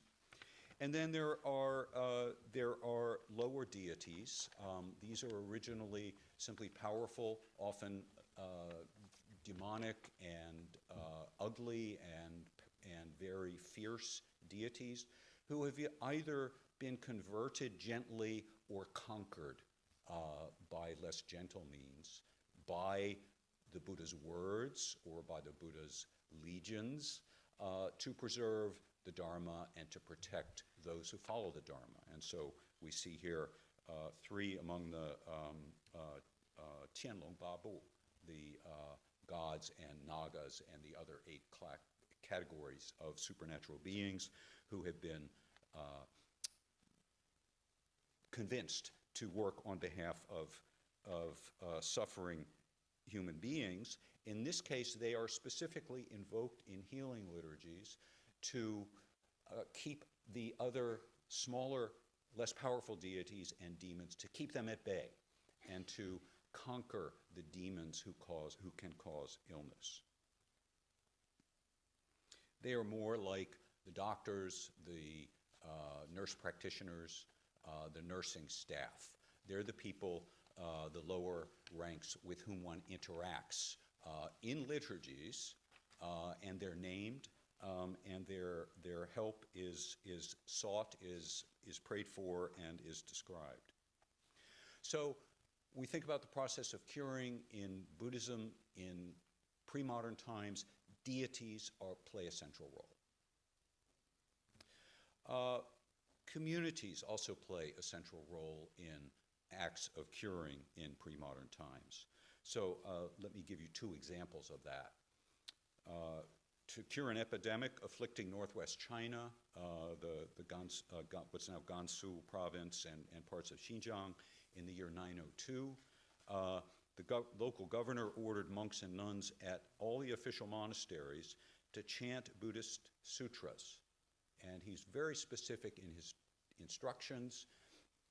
That's a text I'm not showing you. It's written by him, it's signed by him, and it says the monks and nuns must have been deficient in their practice, and we are suffering an epidemic in this area, and so monks and nuns should get to work. What is their job? Their job is to recite sutras. Normally, it's the job of monks and nuns in pre-modern times to gather twice a month, on the full moon and the new moon, to do their own confession, to confess and recite the Pratimoksha, the 200-odd rules of for communal living. In this case, however, the governor says they should add to that normal practice. They should specifically recite the Buddha Nama Sutra, the sutra on the names of the Buddhas, which we see here, a shot of one of the nicer 9th century examples of a Buddha Nama Sutra from Dunhuang. And the governor's command is very clear. Every month on the night before the new moon and the night of the 15th day, all the state monasteries and nunneries shall light lamps. The Sangha at these temples, every member without exception, shall recite 1 scroll of the sutra on the names of the Buddha. So that's a group of practitioners who are in some way held responsible for the outbreak of the epidemic, and who are also involved in the mechanism for curing, for dealing with, for solving the problem through their recitations. Another form of community is shown in this illustration. This is a small vignette in a painting that illustrates the vows, again, of the medicine Buddha by Shejaguru Tathagata from the 9th century. And this illustrates, as explained in a longer cartouche here, this is citing the text, in effect, the sutra itself, which says those who are sick should commission the Sangha to chant sutras on their behalf, and that will cure their illness. And that's exactly what we see. We see, so who are the main actors here? I think they're really the people who are facing us, whose faces we see most readily, most fully, and those are the two monks holding the text in front of them. So there's no mistake. They probably had already memorized the text they're chanting, but they're shown here holding it in front of them anyway. They're facing us. We see them. They're the main actors here. And their chanting is designed to cure this gentleman who is supported behind by a family member. And there are kids following along, showing that, yes, everybody can participate in this, even if you're just learning how to read and write, even if you're not ordained. But still, there's some things missing. There's some things that are not explained here. Who sponsored this ritual? Was it the sick person himself? Was it his family? What was the donation? How does the effect actually work? How does the chanting effect a cure? Painting doesn't tell us. So to get at that process the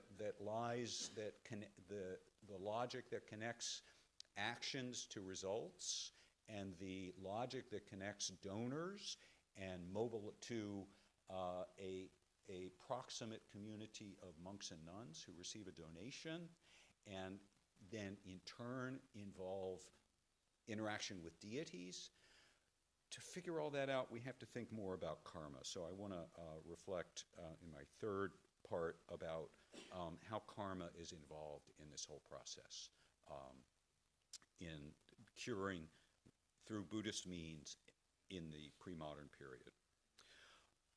So this is my own crude illustration of what's involved in the process of curing. I tried to think about stages in the ritual process.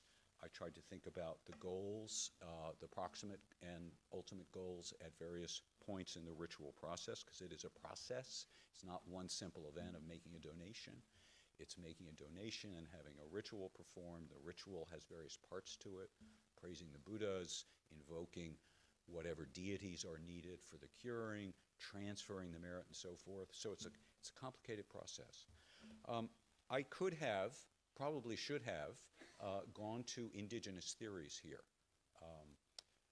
There's plenty of indigenous theorizing. What are suitable gifts? What are suitable attitudes for gift giving? What are theories of the gift in South Asia and continued through Buddhist Asia? What is the concept or the metaphor of the field of merit?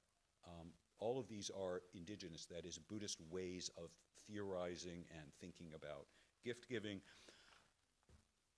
I'm using this model. I'm going to explain it, and then I'm going to critique it. My explanation is that we begin with a donor.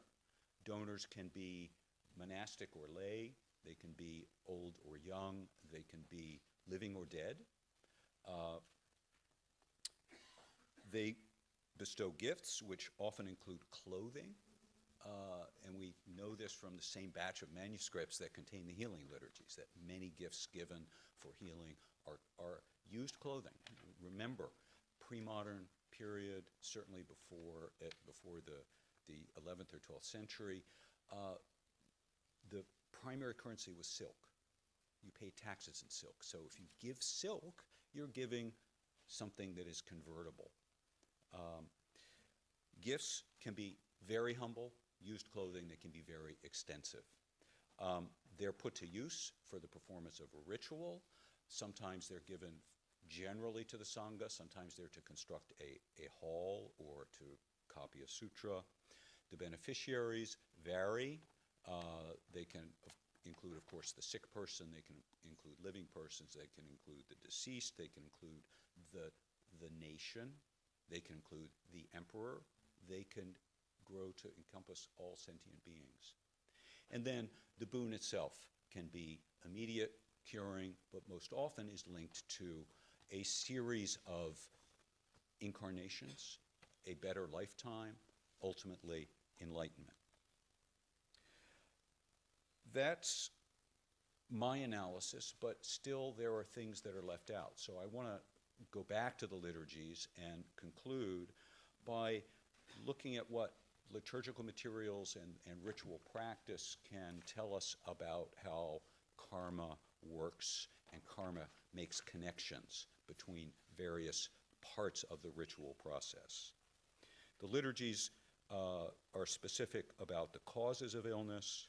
They illuminate how merit is transferred, and they show how different participants in life and death and illness and good health are all linked together.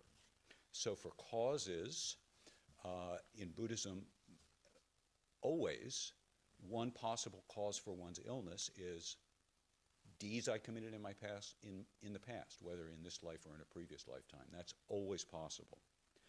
Shared karma is specifically referenced many times in the liturgies that I have been studying. That is, we are suffering an epidemic, an endemic, an epidemic, even a pandemic, because of our shared karma. Or my enemies are making me sick.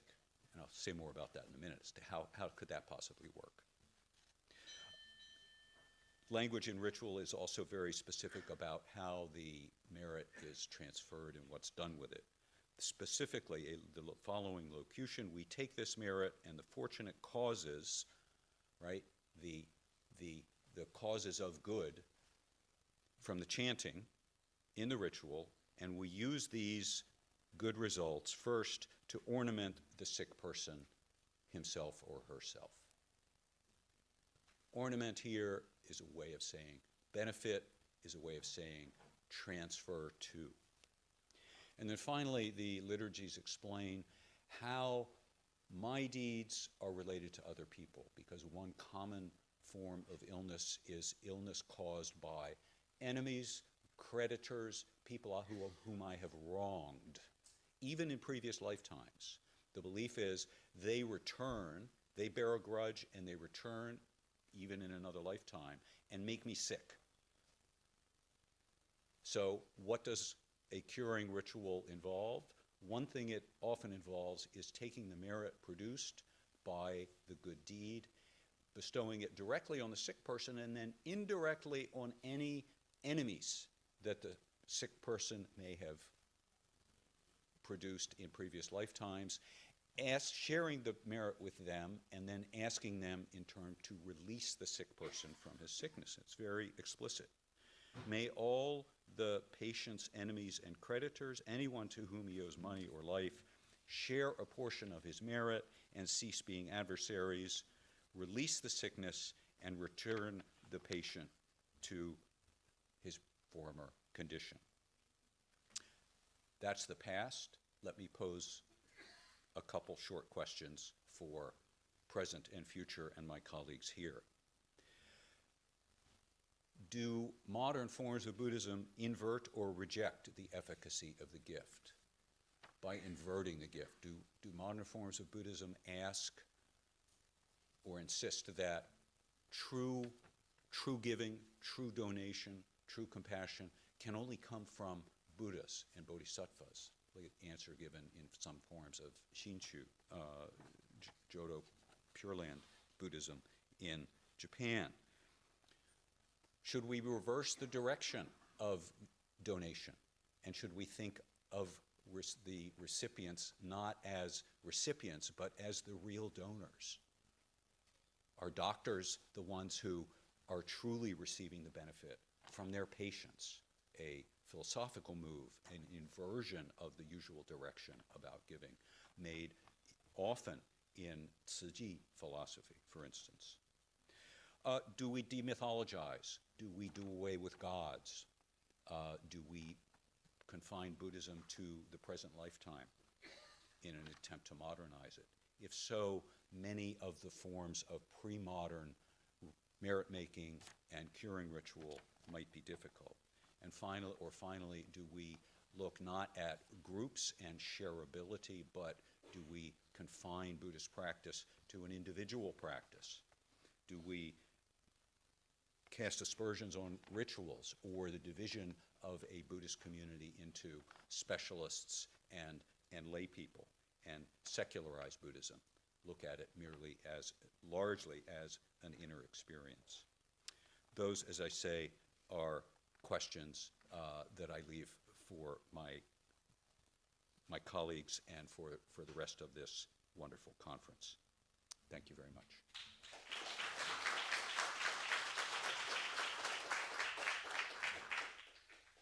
Okay, thank you very much, Professor Teiser, for that very illuminating presentation and thought-provoking information. So before you leave the stage, actually, I'm sorry, please come back on. We're going to invite Dr. He to present you with a special gift.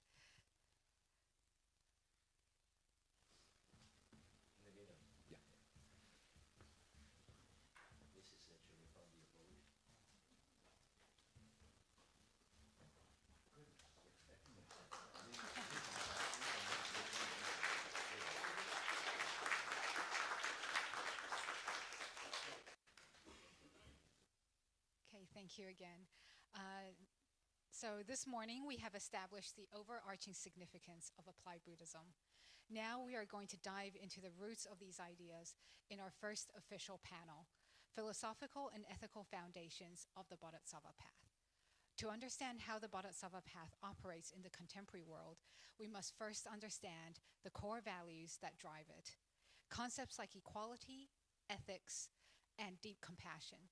To guide us through this discussion, we are honored to have Professor Parimal Patil as our moderator. So I'd like to invite Professor Patil and all our our speakers and commentators onto the stage. And just a little housekeeping at the same time. So each person speaks for 15 minutes, and you heard the bell earlier, so when there's 3 minutes left, there will be a bell, and when time is up, she'll ring it twice.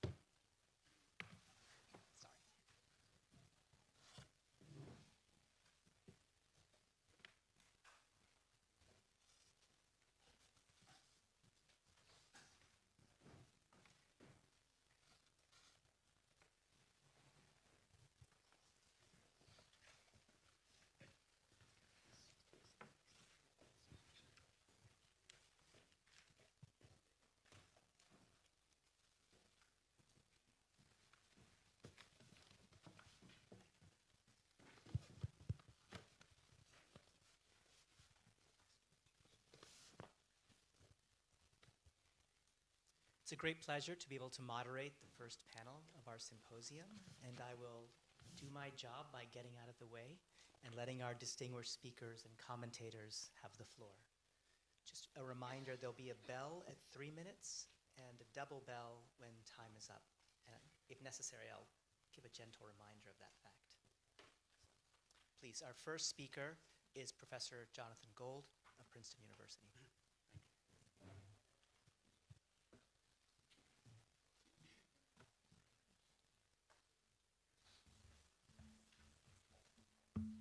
Okay, thank you. I'm really grateful for the opportunity to speak to you all today.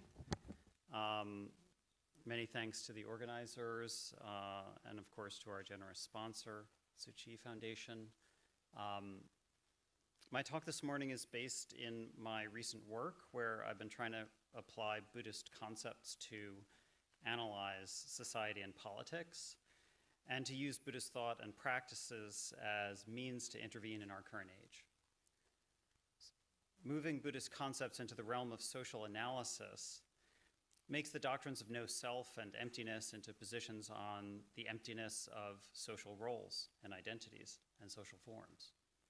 It makes the doctrine of impermanence into the idea that social structures can be changed, and the notion of dependent origination into the idea that social systems are maintained not by nature, but by causal processes that can be tracked, studied, and modified. All of this is unsurprising to anyone familiar with social constructivism, but Buddhism additionally contributes its powerful moral psychology. Ignorance, avidya, and attachment to views, drishti upadana, name not only individual afflictions, but socially distributed patterns of perception and response reproduced through discourse, institutions, and role formation. We internalize and enact these conditioned patterns within social life, and this is how I understand karma, understood socially. And I'll say more about that. Under today's topic, or this whole conference's topic under today's topic of the contemporary Bodhisattva Path, my focus turns to just what ought to count as effective action for a bodhisattva. What is upaya in the light of compassion and wisdom, given this Buddhist perspective on society? It's easiest to describe the virtue, I think, by first illuminating its opposite pole, which is, again, ignorance and attachment to views. I found it helpful to bring these concepts into dialogue with contemporary trauma research. Across clinical and psychological literature, chronic exposure to threat has been shown to produce hypervigilance, attentional narrowing, diminished tolerance for ambiguity. And under such conditions, decisiveness and certainty become affectively regulating. They stabilize experience in the face of perceived danger. This dynamic, I believe, closely parallels classical Buddhist analyses of ignorance as a loss of reflexive awareness and of view attachment as the affective fixation on simplified interpretive frames. And I'm afraid I have to go a little bit quickly through that. But I'm happy to talk more about the kinds of sources to make that connection. In an individual, then, ignorance and attachment to views issue in cognitive closure. At the social dimension, then, this can be seen in institutions that take up and stabilize threat-conditioned and hence narrow perceptions and responses. When fear-induced cognitive narrowing becomes sufficiently distributed across a given group, and that group encodes its perspectives in patterns of action and language, it produces durable structures that enact and reproduce those perceptual constraints. So law, surveillance, borders, punitive systems, these can all be interpreted as sedimented responses to past insecurities, forms of causal inheritance operating at the institutional level. Such institutions function as karmic infrastructures. This process is effectively described as a series of karmic feedback loops. But here's the structure of the loop. Chronic threat produces narrowed perception. Then narrowed perception generates a demand for certainty. Certainty is stabilized through authority and force. And these structures, in turn, reproduce the very conditions of insecurity that sustain the cycle. Within such a loop, coercion comes to feel not only necessary but righteous. Its moral valence is affectively conditioned rather than intrinsically grounded. And this reframing shifts the analysis of coercion and allows us to see something new. It shifts the analysis of coercion away from questions of justification, what's right, toward questions of the formation. Coercive systems emerge as predictable outcomes of cumulative moral psychological processes. The extent to which a society relies on coercive mechanisms can then be read as an index of collective moral psychological contraction rather than as a direct measure of objective danger or just as like what a given group of people believe. So does this mean that the contemporary Bodhisattva path should be defined by the avoidance of coercion? I think this might be an ideal, but it might be an unrealistic one. In modern social and political life, we all operate within institutional systems in which the use of force and hierarchy are not an exceptional deviation, but persistent structural conditions. The Bodhisattva's role, I would argue, is best understood as a practice of upaya without closure, acting within compromised institutional conditions while refusing to allow coercion or care itself to harden into unquestionable truth. The central ethical problem is not how to completely avoid coercion or any given system, but how to prevent it becoming reified as necessity or moral truth or final justice. After all, even altruism itself is subject to the same conditions of sociocultural and affective conditioning as any other kind of action. What counts as helping is never given in a neutral or unmediated form.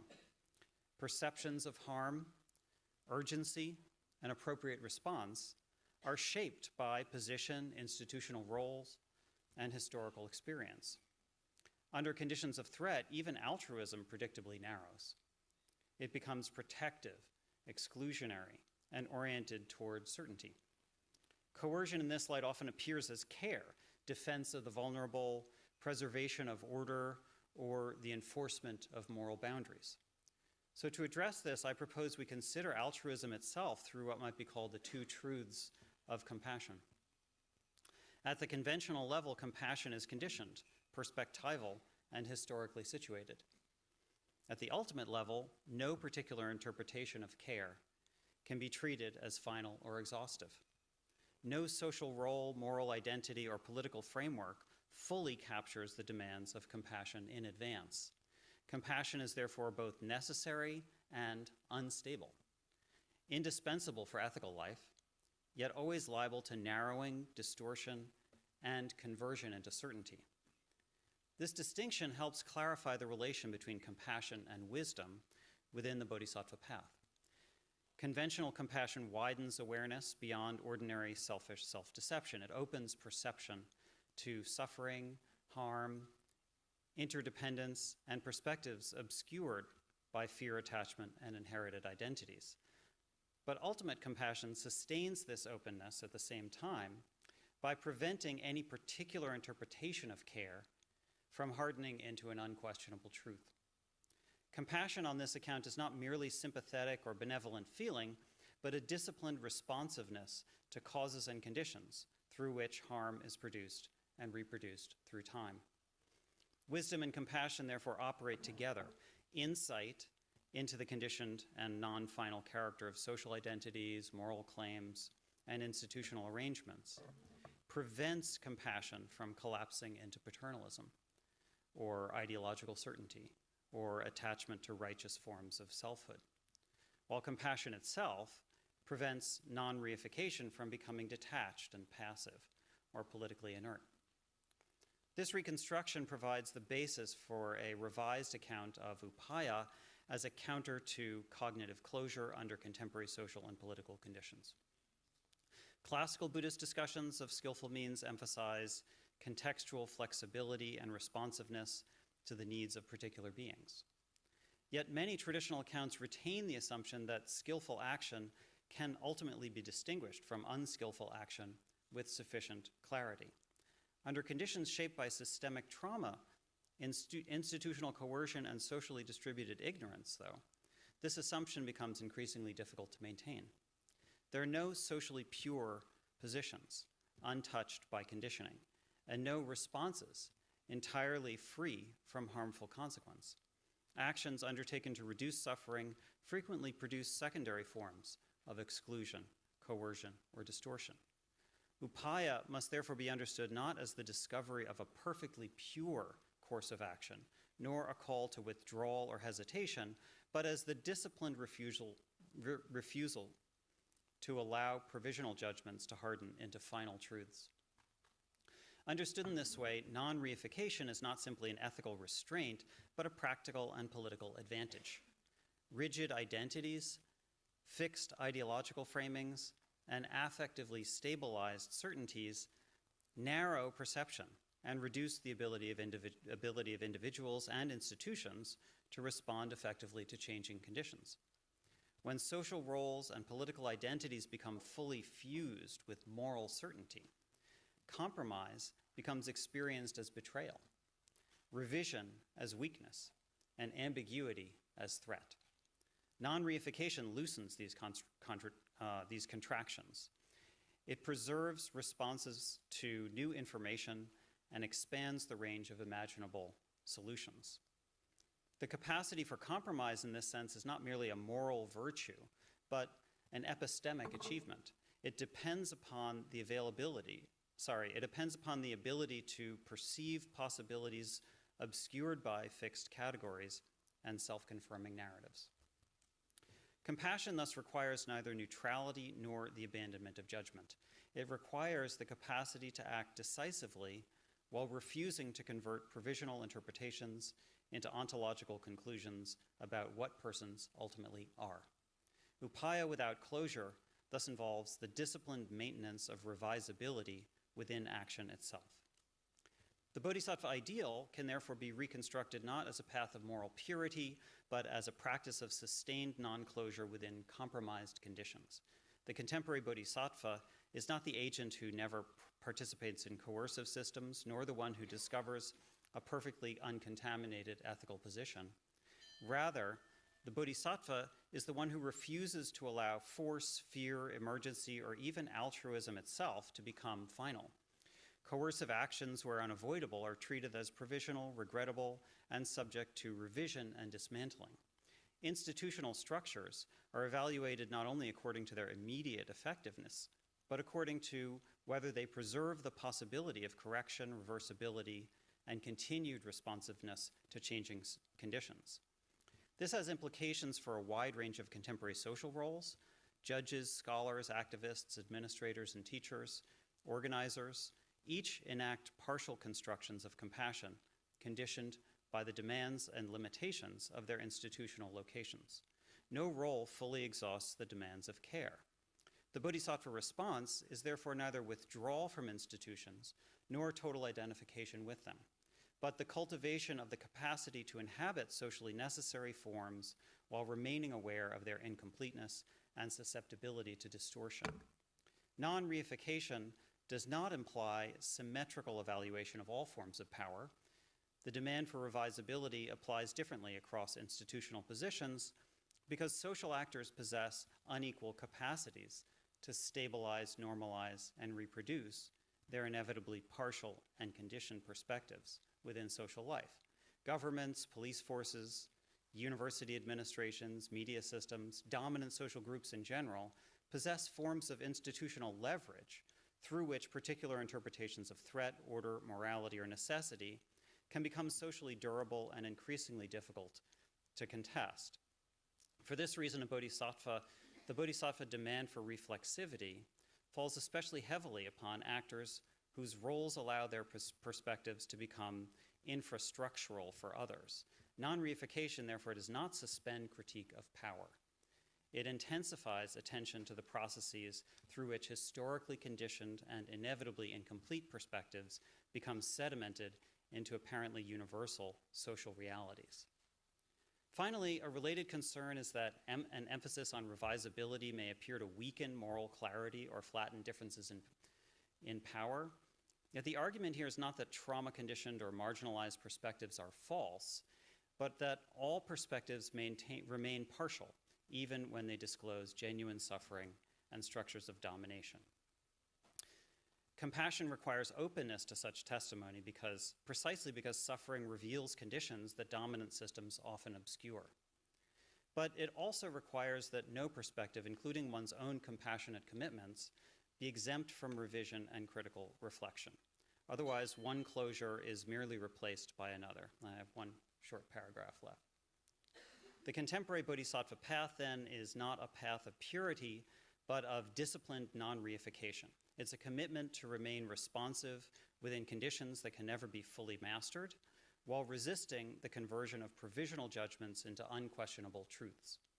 In this sense, the defining mark of the Bodhisattva is the refusal to allow any identity, interpretation, or necessity, including the commitment to non-closure itself, to become final. Such a practice remains answerable to time, changing conditions, neglected perspectives, and the enduring possibility of being shown to be wrong, which I hope will happen soon for me. Thank you.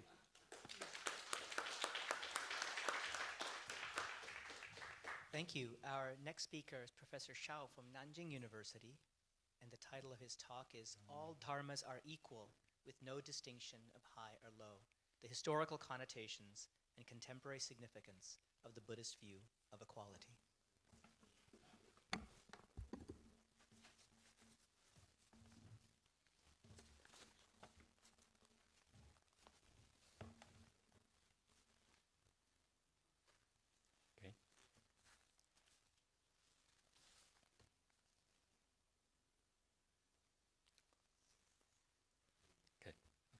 So good morning, everyone.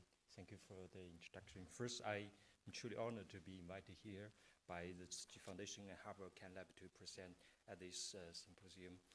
This is my first time visiting Harvard. I owe my attendance to the generous help of all the conference organizers. And my main research interest has been the history of modern Chinese Buddhism. Although I hold a position in philosophy department, my approach to Buddhist studies lean more towards history. However, the scene of this conference seems to be more future-oriented, so I have chosen a paper on the scene of this Buddhist concept, Pingden, equality, that are somewhat outside of my usual expertise. So I very much look forward to receiving guidance from all of you. However, this topic is too broad, so I would like to start with answering a question or paradox. So equality is one of the core concepts in Buddhist thoughts. The term Pingden in Chinese appears everywhere in Buddhist texts, temples, and pantheons. The Chinese acceptance of the concept of equality has been deeply influenced by Buddhism. And the Song Dynasty monk Cheng Yen said, if we talk about equality, nothing surpasses the Buddha Dharma.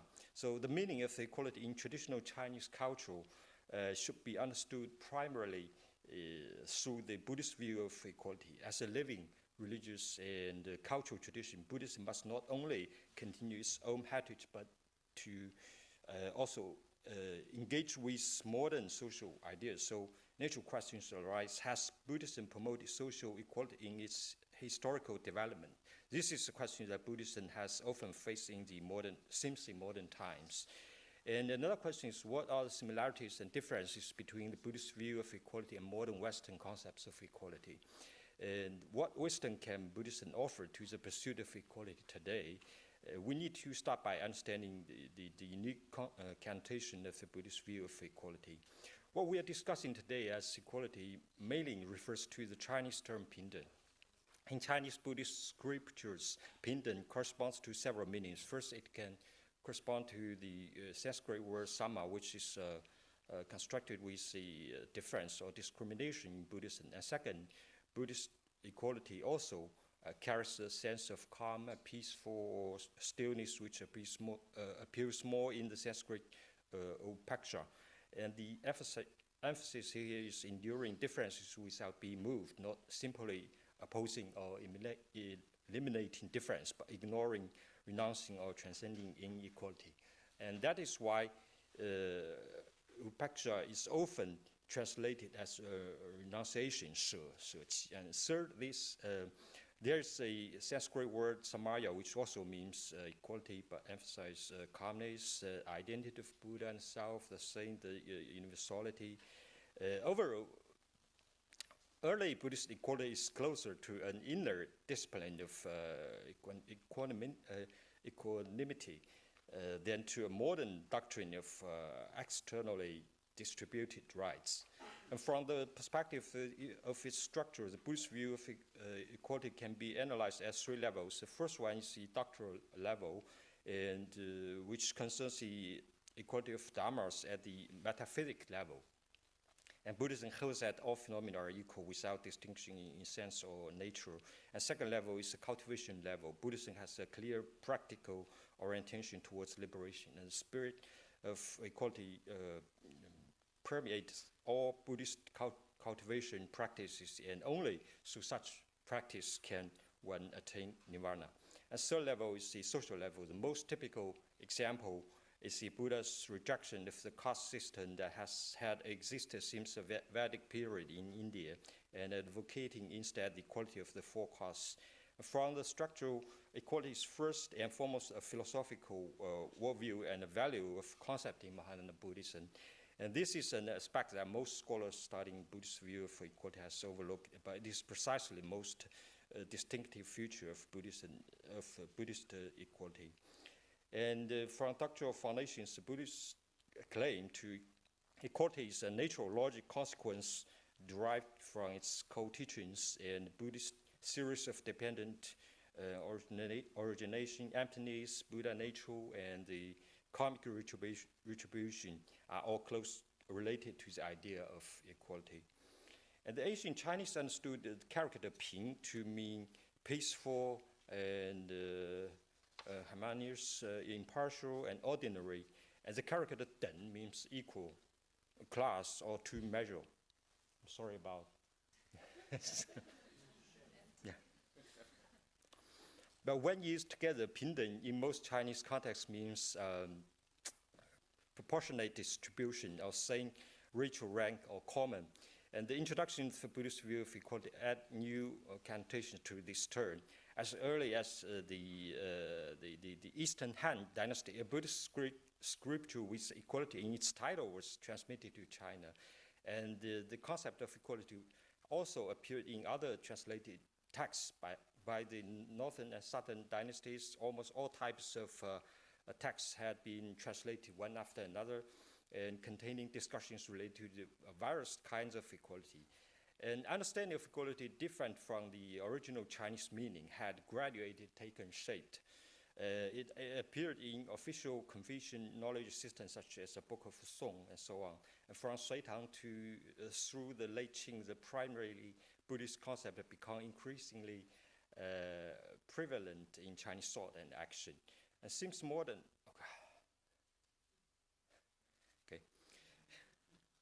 I'm sorry about this slide. Since modern times, the Buddhist view of equality has undergone important transformations, and this influence continues to the present. Unlike concepts such as philosophy, religion, science, the term equality did not gain new meaning by entering modern China via Japan. It emerged from direct Sino-Western intellectual dialogue, and the main feature of this change is that in ancient times, equality was discussed in terms of moral non-difference, whereas in modern times, the focus has shifted to the individual, autonomous, political, economic, and rights-based equality. Within the undercurrent, we say Fuliu, of the Buddhist studies among the late Qing and early Republican intellectuals, on the one hand, Buddhism was discovered and valued precisely for its emphasis on equality. On the other hand, the Buddhist view of equality was reinterpreted and reconstructed, becoming an important weapon for intellectuals to reform China and aligned with the world. And having reviewed the meaning of, meaning and history, let's return to the initial question. Does Buddhism actually advocate equality, or why did it not promote the practice of social equality in China?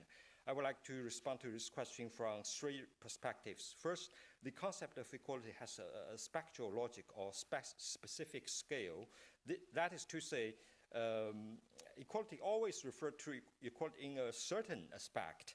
It cannot be understood as equality as a general abstract state, and such equality often brings with it inequality in other aspects or in the distribution of other things. For example, the legal equality of two people often implies economic inequality, or equal income often results in unequal levels of happiness.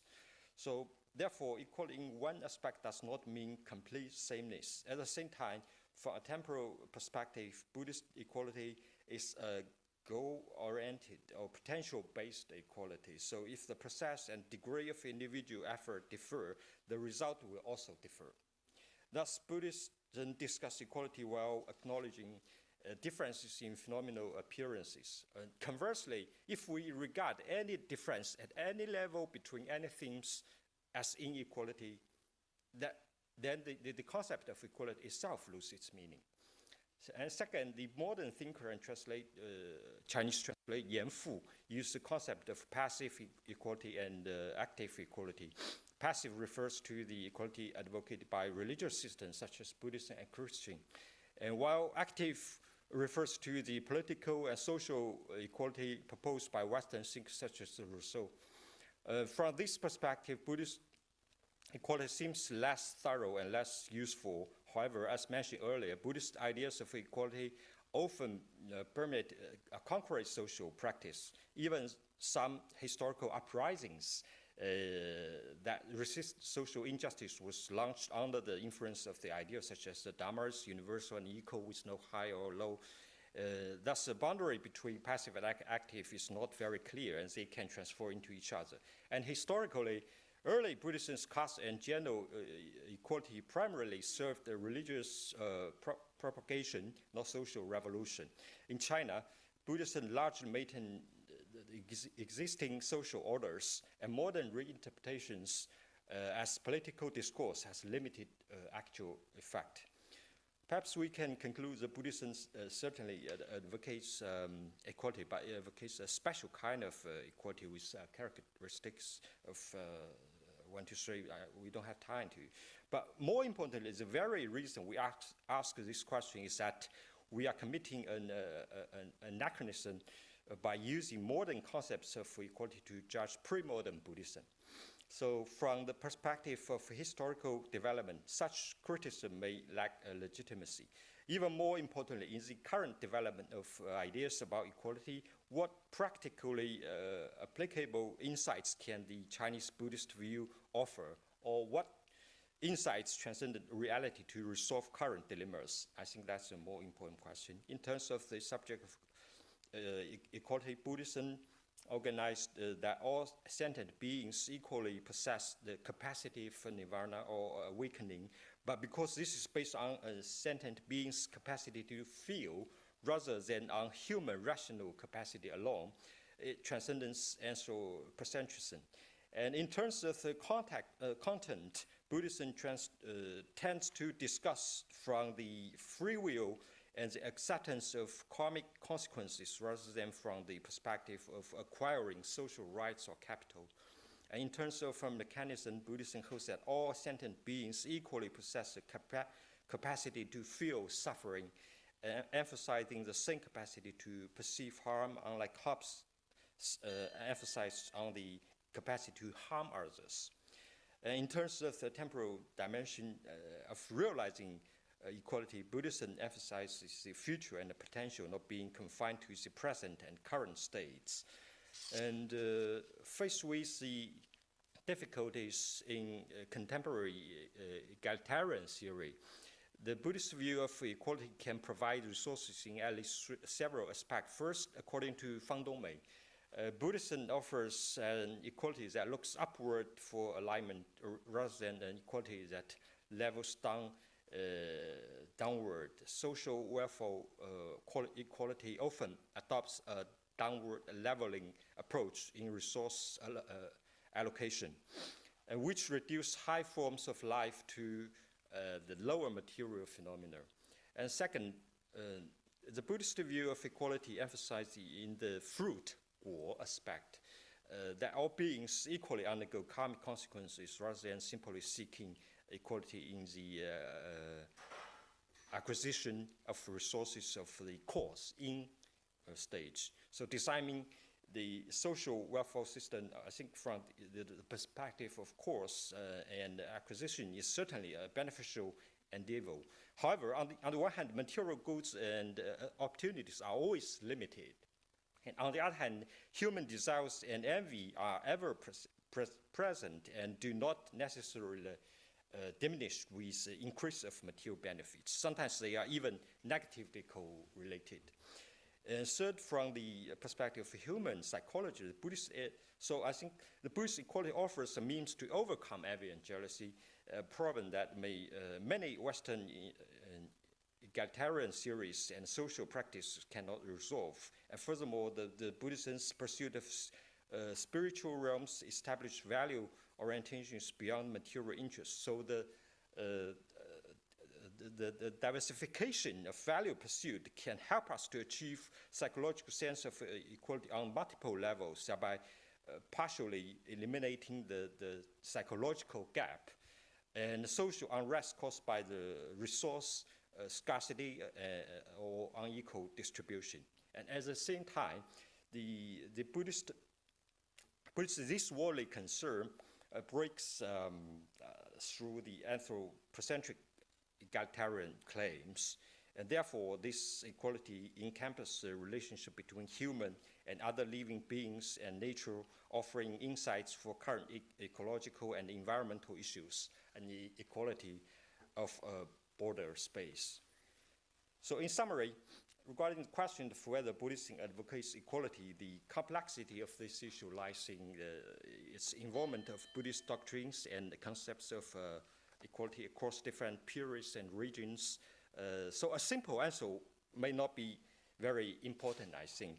What is important is that it complements and deepens modern equality by addressing the inner spiritual and ecological dimensions that legal and distributive frameworks often leave untouched. So we may gain inspirations from this. Thank you.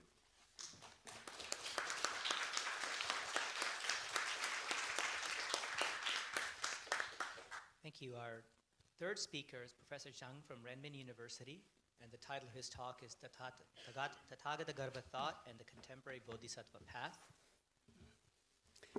好，请允许我用中文来发表。我的这个论文呢 Please allow me to speak in Chinese. Please turn to page 36. So let me introduce my connection with Tzu Chi. So 18 years ago, the university I teach at, we had organized a class with Tzu Chi, and that's when I initially connected with Tzu Chi. And I continue to pay attention to Tzu Chi. So I feel that what Tzu Chi is doing is very insightful for our researchers. So in terms of Tathagata Garbha, so we all know, so 40 years ago in Japan, there was a trend, and they claimed that Tathagata Garbha is not Buddhism. So this is a serious problem, a question. So I would like to share and exchange ideas today about Tathagata Garbha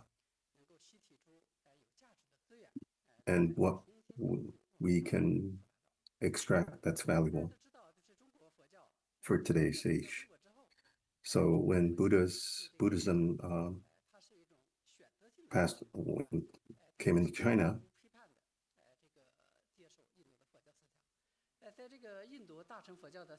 so in the Indian Mahayana Buddhism, there's Mahayana, Madhyamaka, Yogacara, and Tathagata Garbha.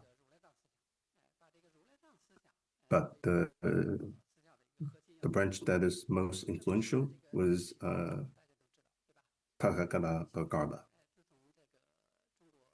And especially from the mid-6th century onward, the appearance of the treatise of awakening of faith in the Mahayana came to represent a synthesized form of Tathagata Garbha thought. And that was the core concept. It takes many forms, but the key characteristics, one is that all sentient beings are perfectly and completely endowed with the wisdom of Tathagata. And the second is that ordinary beings, on account of their inverted or diluted cognition, remain unaware of this innate wisdom. And if beings receive the blessing and support of Buddhists and Bodhisattvas and thereby overcome their inverted cognition, the wisdom they have always possessed will naturally manifest.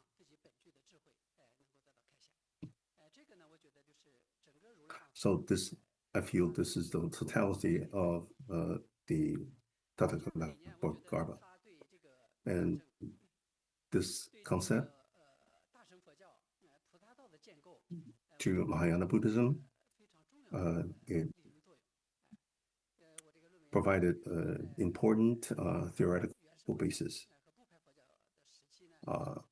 Now, in terms of early and sectarian Buddhism,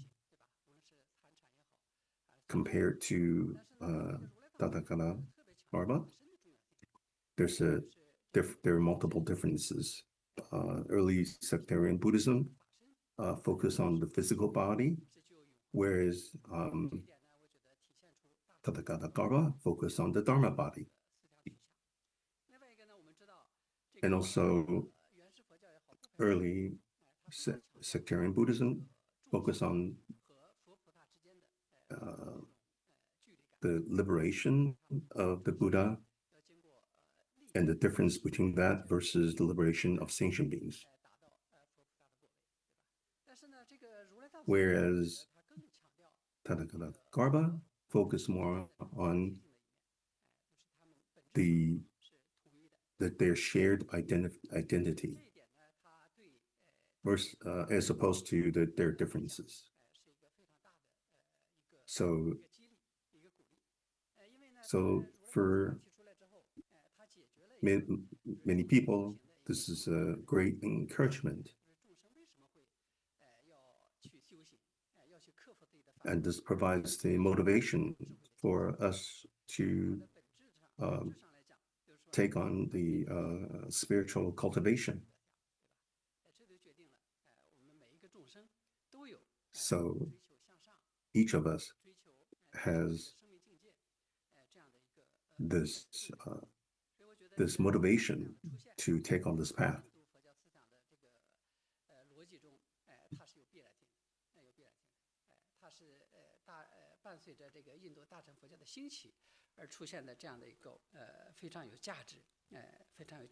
So this is its value. So when the Buddhism was transmitted to China, it went through a series of significant changes. It was influenced and also influenced many different Chinese philosophy. And it also went through a series of significant doctrinal controversies. So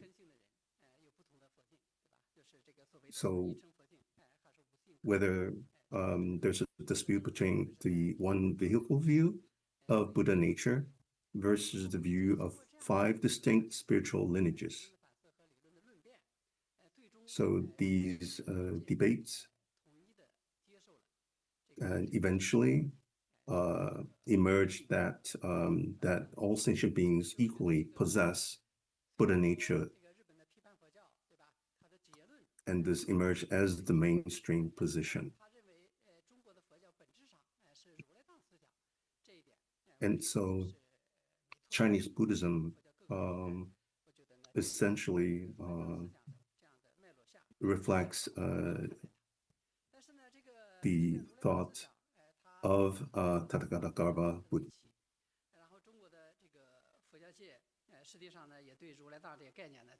And it also transformed Tathagata Garbha thought.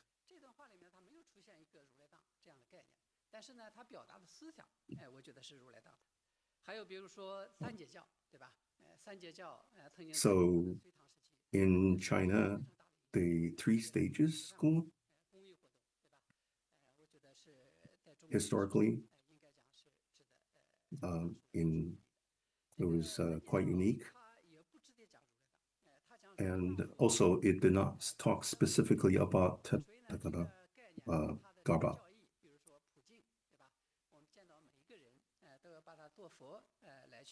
So, for example, treating everyone as Buddha. So these ideas also came from Garba thoughts and was different from Indian Buddhism.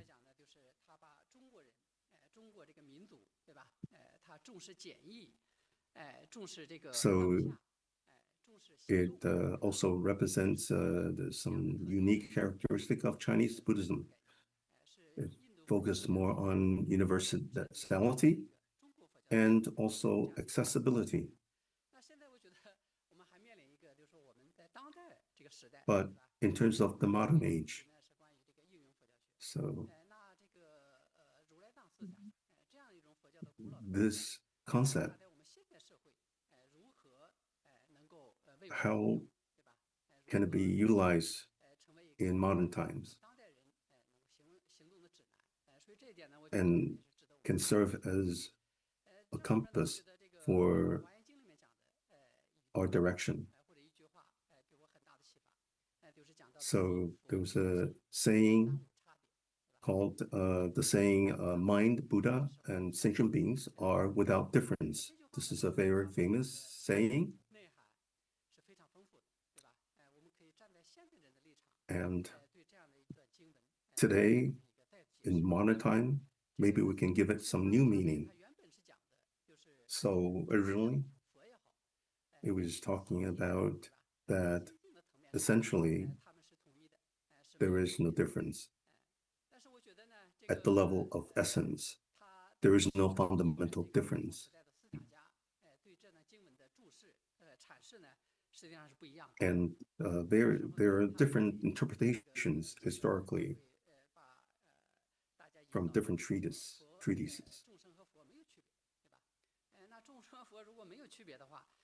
So one might argue that if we simply equate the two entities, that might risk sliding into the mistaken view that practice is unnecessary or irrelevant.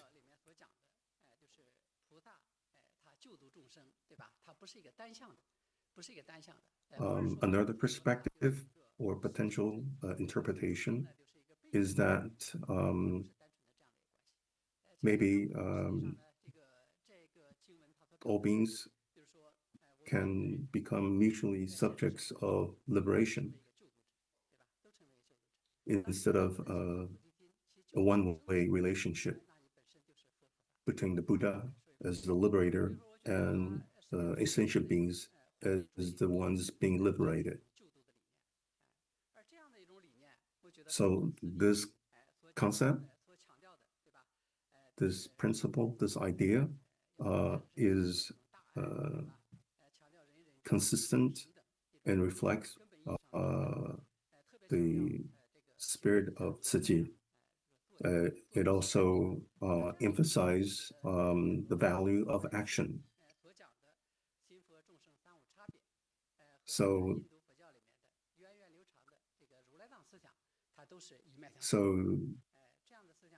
this concept being interpreted in the modern times can really be applied in the modern world, modern times. Thank you. Our next speaker is Professor Sun from Zhejiang University, and the title of the talk is The Maitreya Bodhisattva Faith in Gandhara and its Influence on East Asian Civilization. Oh, thank you. Many thanks to Tzu Chi Foundation and Dr. He. I'm so glad to be here to see so many colleagues and friends, especially Bodhisattva, one of my teachers. But I didn't know his Mandarin is so good. It seems his Mandarin is getting better and better. but my English is getting worse since I graduate. So Miss Jiang repeatedly confirmed with me, are you sure you want to do in English, present in English? I said, yes, I want to present in English. So I try to present in English unless I cannot find a perfect word to translate. My research is more like a historical and archaeological study. I want to read my paper. I need the PPT. Is already? You can see the PPT. I need it. Probably I won't read the whole paper. I will focus on some key archaeological items to impress my ideas. Sorry.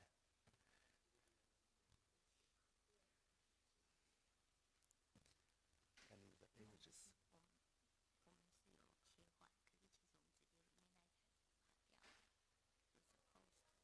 不，它这个呢，它怎么？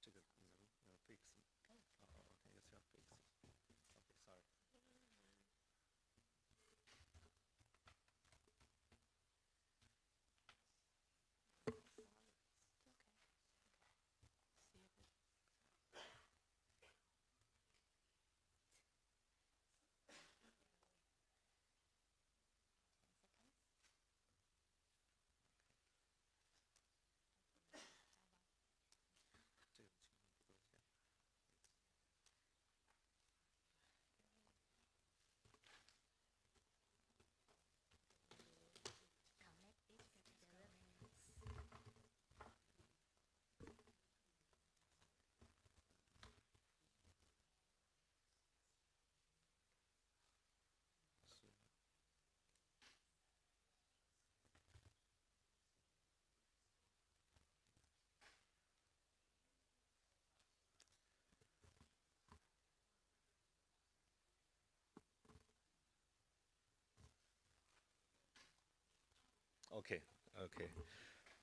So we go back to Gandhara to see how Bodhisattva Path rose at the very beginning.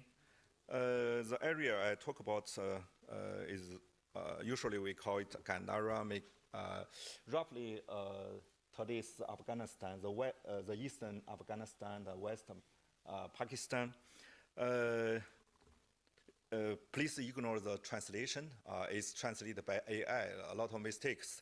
By Chinese, I mean it's a Feixiang Zhidi, the land where Buddhism fled to China, or was where Buddhism was introduced to China. Although Buddhism emerged in the Ganges River, the northeastern India, today's India, as early as the 6th and or 5th century BC. It was not until the 2nd century that Buddhism was truly introduced to China. I mean, by the archaeological and textual evidence. So over the almost 600 years, Buddhism didn't evolve from a local practice into a global religion. So the transformation occurred in the Gandhara region. That's during the past 10 years, I was highly attracted by the relationship between Gandhara and the Chinese Buddhism. From around the turn of the common era, from probably the 1st century BC to the 1st century, during 500 years, Buddhism experienced, I called, a revolutionary change in Gandhara. So Buddhism, we can see many changes, like the rise of Bodhisattva beliefs, the appearance of Amitabha cult, the appearance of written sutras, and the transformation of the image of Buddha from a human teacher to a supernatural being, and many other new ideas. And later we summarize such a transformation. We call it the rising of Mahayana Buddhism.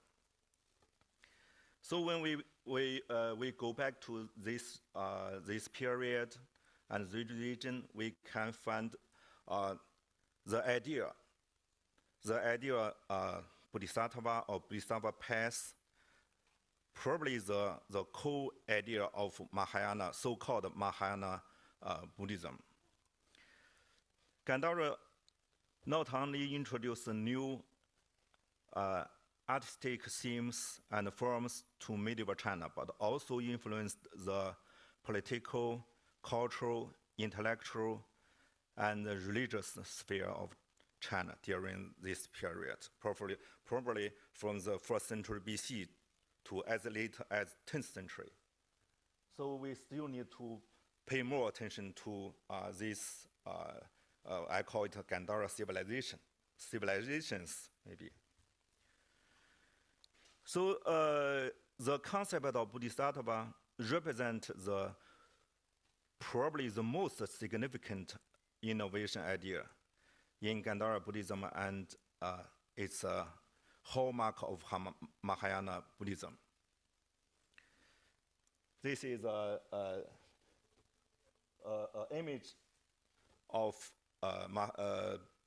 Maitreya Bodhisattva, probably 2nd century, early 2nd century. We can saw it in New York, the Cosmopolitan Museum. In early Indian Buddhism, the focus was solely on personal enlightenment, namely attaining spiritual weakness through one's own practice. So you just focus on yourself, make yourself good. But however, by the Gandhara period, Buddhism expanded its scope to include not only individual success, but also the collective cultivation of others. You need to help others. This is exactly the core spirit of Bodhisattva.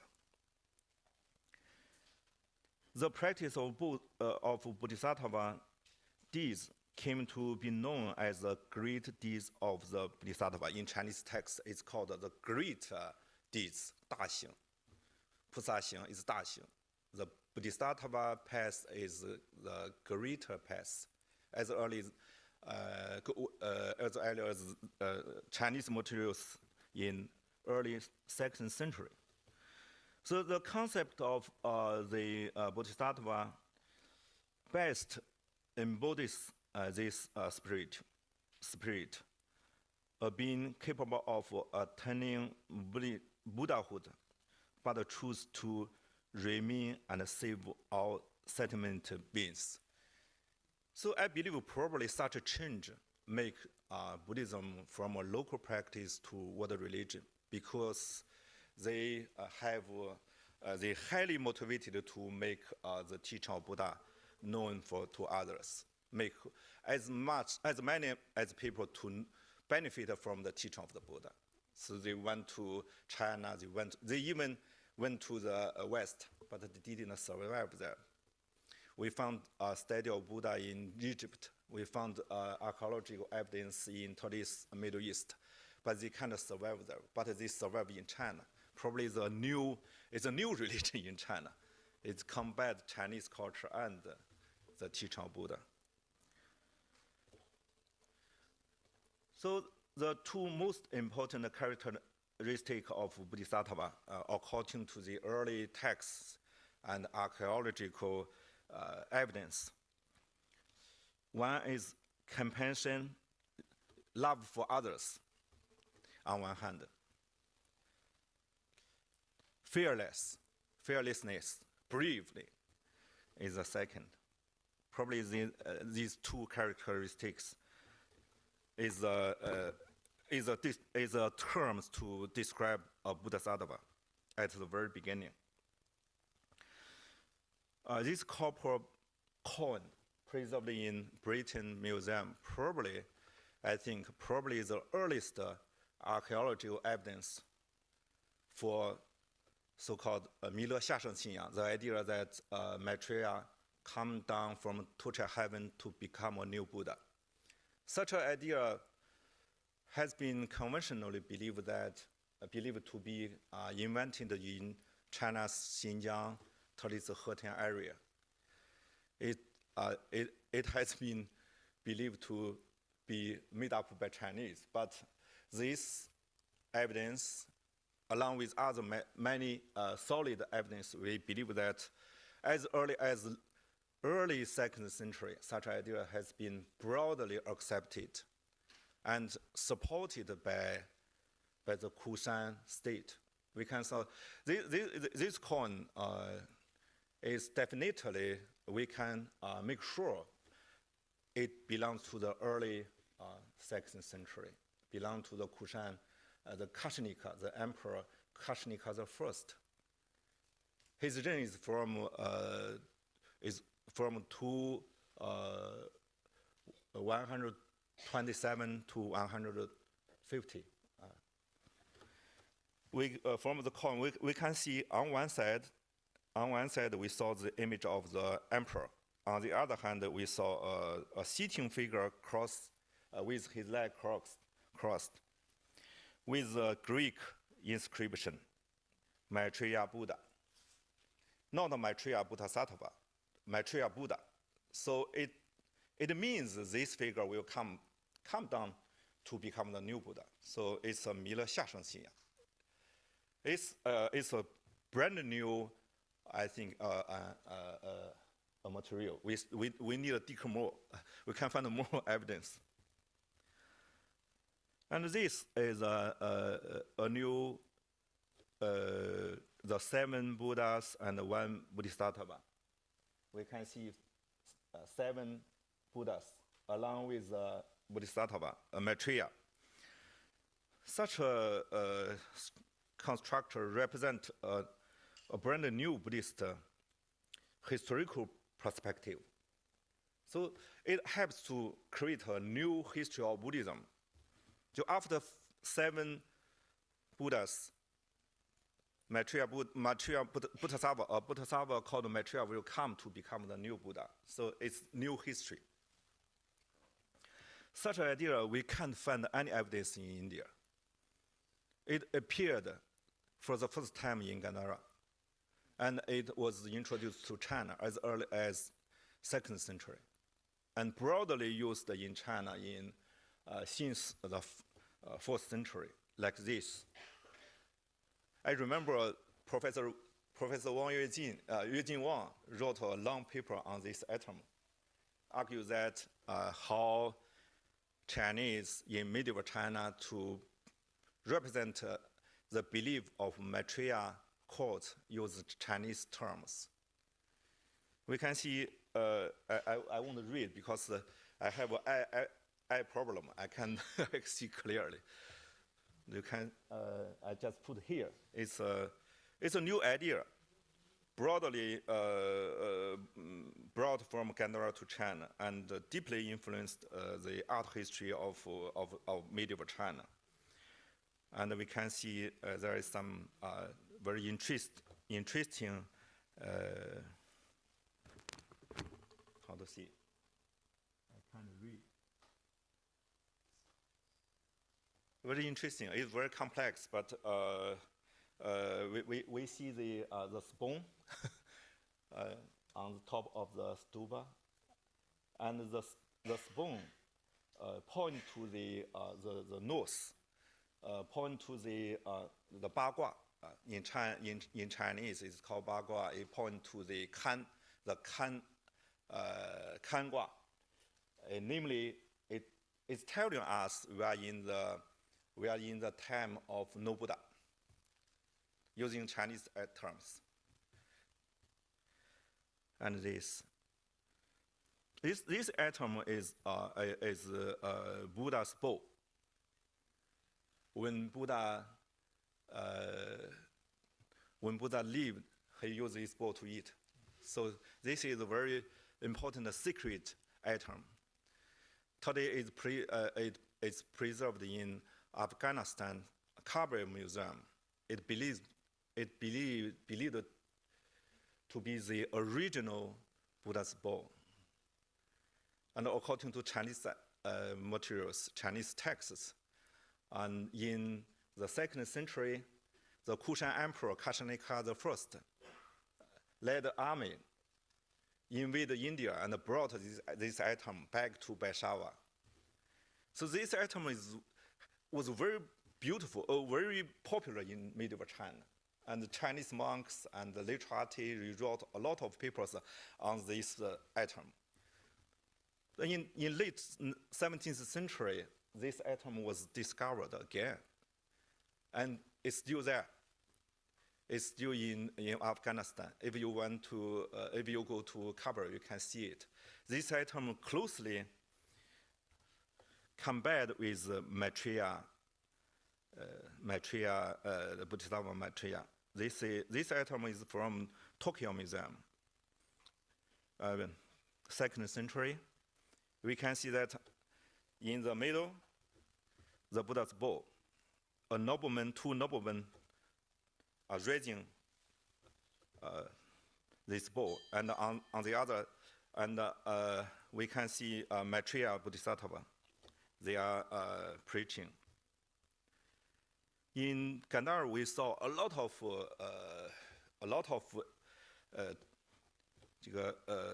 such stories. The monks, lay people praying to the bowl. And it's closely linked to the belief in Maitreya Buddha or Bodhisattva Maitreya. The left one, preserved in New York, very famous. It's Bodhisattva Maitreya, and we can also see the Buddha's bowl. Probably I don't have too much time. And another new practice in Gandhara is the construction of Maitreya Buddha statue, the huge Maitreya Buddha statue.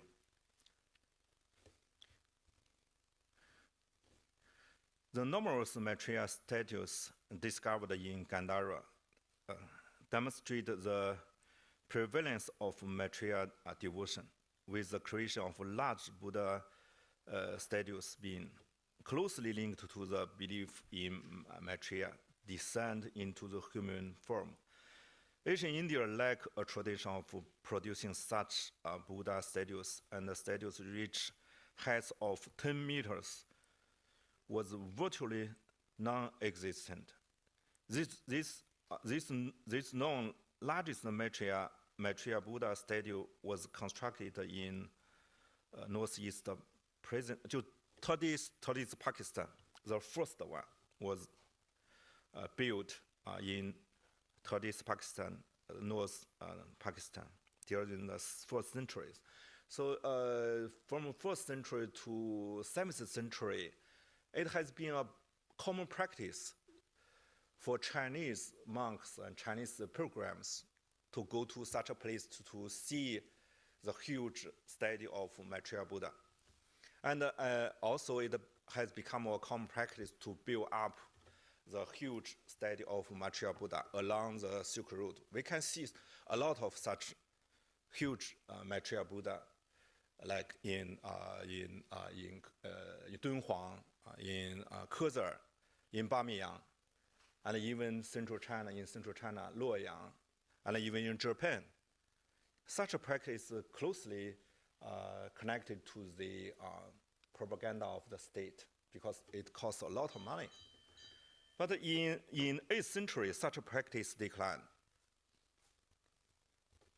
as well as the belief in Maitreya Buddha. In my view, it gradually replaced by the belief in Guanyin and the belief in Amitabha.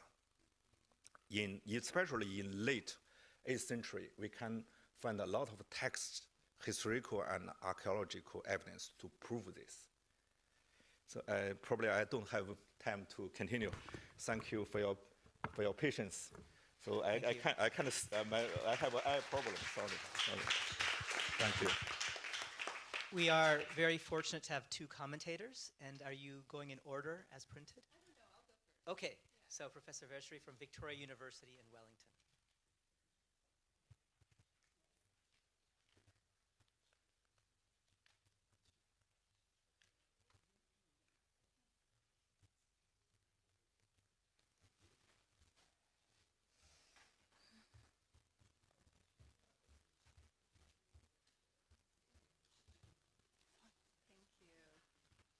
I negotiated with Justin to go first because I've heard him speak before and I know he's a very hard act to follow. So this session is called the Philosophical and Ethical Foundations of the Bodhisattva Path. And what I see as a common question that runs through actually all four of these presentations is a question about moral aspiration. Ruth Levitas, to whom I'll return at the very, very end of my remarks, she says that moral aspiration is born of the gap between the ideal and the actual. And actually, I think all of these four presentations in their own ways is attending to the gap between Buddhist moral ideals in their doctrinal or philosophical forms and what we might call their real-world application.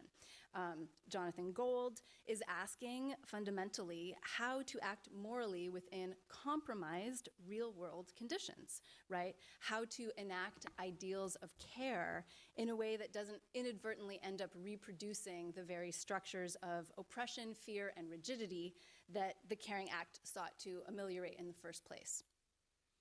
Xiao Jiade is interested not just in the Buddhist doctrinal idea of equality, but in his words, if you look in our program book, the practically applicable insights that the Chinese Buddhist view of equality can offer to resolve real-world problems, or real-world dilemmas, he says.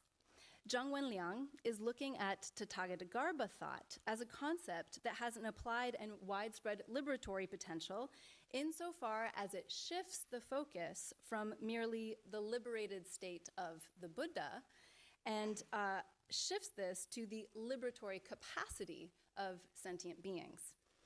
And Sun Yinggang's study of Maitreyan cults in ancient Gandhara and beyond draws our attention to the temporality of salvific work in the world, not merely as a fait accompli with Shakyamuni Buddha, but the salience of the Bodhisattva's moral action, right, as a project that is ever unfolding, ever becoming in anticipation of Maitreya, right, not as a present fact, but as a future horizon. So in this just brief response, what I'd like to do is take up a few common threads, thematic threads that I see through these presentations, and offer some observations of how these can be resources for us as we ponder today and in the coming days the Bodhisattva Path and the future of Buddhism. And so specifically, I want to focus on four big themes: equality, sameness, difference, and potentiality. So to begin with Jonathan Gold, a major contribution I see in Jonathan Gold's paper is how the insights derived here from Buddhist moral psychology, so his discussion of ignorance and attachment to views, manifests not merely on the individual level, right, but how he traces the impact of such problems in collective structures, systems of coercion, as he calls it. By looking at ignorance and attachment to views as productive of collective institutional structures of constraint, right? What he describes as durable structures that are sedimented responses to past insecurity. He gives us a kind of language, right, to get beyond what has historically been, at least in much of the Western scholarship on Buddhist moral psychology, a kind of hyperfixation on the individual. His larger point, as I read him, is that care, when enacted rigidly, can itself become a kind of force or coercion that can inadvertently end up reproducing the very structures that it seeks to dismantle. So the key, he tells us, is, quote, refusal to allow force or care itself to become final, right? And so, as he says in his conclusion, this is about embracing flexibility, ambiguity, and remaining open to, as he puts it, the enduring expectation of being shown to be wrong. Shao says something very similar in his discussion about equality as an ethical principle, drawing our attention to the complexity and nuance that's contained in that term of equality. Equality is not merely sameness, right? Equality is not merely the absence of difference. Rather, as he puts it, in Buddhism, things are equal because they are interconnected. Things are equal because they are empty. So a Buddhist ethics of equality in this understanding is not a rigid ethical principle to be imposed, a kind of force or coercion, to borrow Jonathan's language, but rather a capacious principle, underdetermined even, that is flexible, inclusive, and open-ended. So as part of this inclusiveness, equality, therefore, includes difference. As Shao puts it, equality and difference in Buddhism form a relationship of mutual identity, xiangji. And in tracing the evolution of the concept of equality across Chinese Buddhist history, we can note how in the creative flourishing and philosophical innovations of the Sui and Tang, so things like Huayan and Tiantai and Chan and so on, affirmations of equality indeed include difference within them. Affirming, for instance, the mutual identity of principle and phenomena, Li and Shi, is groundbreaking only if you retain a sense of their distinctness, right? Affirming the equality of sentient beings and Buddha is only groundbreaking if you retain a sense of their distinctness. In all of these philosophical formulations, equality presupposes difference. And so what we're dealing with is not a kind of simplistic definition of equality, but equality as a complex and a capacious concept that resists reification and contains within it, to borrow another one of Gould's concluding concepts, non-closure, right? It contains within it the possibility of its opposite. It contains within it the possibility of its own critique. So now to turn to Zhang and Sun, we find the question of equality and difference here engages a moral horizon of temporality and also of potentiality. Zhang's discussion of Tathagarbha basically hinges on the question of equality and difference, namely the difference between deluded sentient beings and enlightened Buddhas, but also the possibility of their equality. As Zhang claims, while early, if you look in your program book in the English version, while early Buddhism and the sectarian schools emphasize the liberation of the Buddha, the Tathagatagarbha tradition emphasizes the liberation of sentient beings, right? So in other words, shifting the focus from the difference between sentient beings and Buddhas to instead focus on their equality, or at least in terms of sentient beings' potentiality.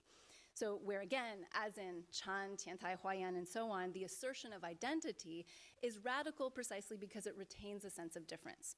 So we might say that in Tathagatagarbha, say that 3 times fast. In Tathagatagarbha thought, sentient beings and Buddha are simultaneously different and identical, right? They are different in actuality, yet identical in potentiality. This focus on the potentiality of awakening also invokes a temporal dimension, which is something that we see coming through in Sun's presentation. Specifically in his discussion of the multiple or dual nature of Maitreya, both as a future Buddha, so actualized as fully awakened, as well as a bodhisattva. So in this case, actually evoking the pre-Mahayana idea of bodhisattva, one who is not yet a Buddha. So embodying here the aspect of potentiality. So we might say that Maitreya's dual nature is that he is both. In a sense, he is both a Buddha and a bodhisattva, both the actualization and the aspiration. Since the theme of this conference is the Bodhisattva Path and the future of Buddhism, in closing here, I want to return to what Ruth Levitas describes as the dual structure of aspirational logic, which in this case I want to connect to the question of moral aspiration, something that I think is on many people's minds. So Levitas understands aspiration as containing both a kind of failure and a kind of promise. These are not opposites, but actually they are coincident. As she puts it, the dual structure of aspiration arises from the fact that because it sees a better future, it inevitably also recognizes the shortcomings of the present. Aspiration arises, in other words, from the qualitative gap between the ideal and the actual, between the future and the present, between Buddhahood and sentient beings, between ignorance and awakening. And yet, this aspirational logic, even as it recognizes this qualitative gap, in that very recognition, bridges the gap as well. Levitas explains this with a very short two-word phrase, not yet. So this phrase, not yet, carries the double sense, and this is actually Levitas here, the double sense of not yet, right, but expected a future presence, and still not, so a current absence or lack. So in this dual structure, which simultaneously separates, right, the not in not yet, but also unites, which is the yet in not yet, we find an echo, I think, of the capacious philosophical visions captured in all four of this session's presentations. So when we ask ourselves in the coming days, if we know what the contemporary Bodhisattva path and the future of Buddhism look like, perhaps we too can answer, not yet. Thank you.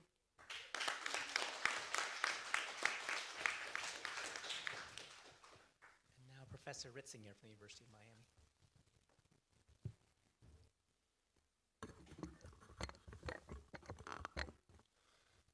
Let me begin with a confession. I tricked Lena into going first so that you would be so dazzled by her remarks that when I offer my poor substitute, you'll still be thinking about what she said rather than be disappointed with what I have to offer.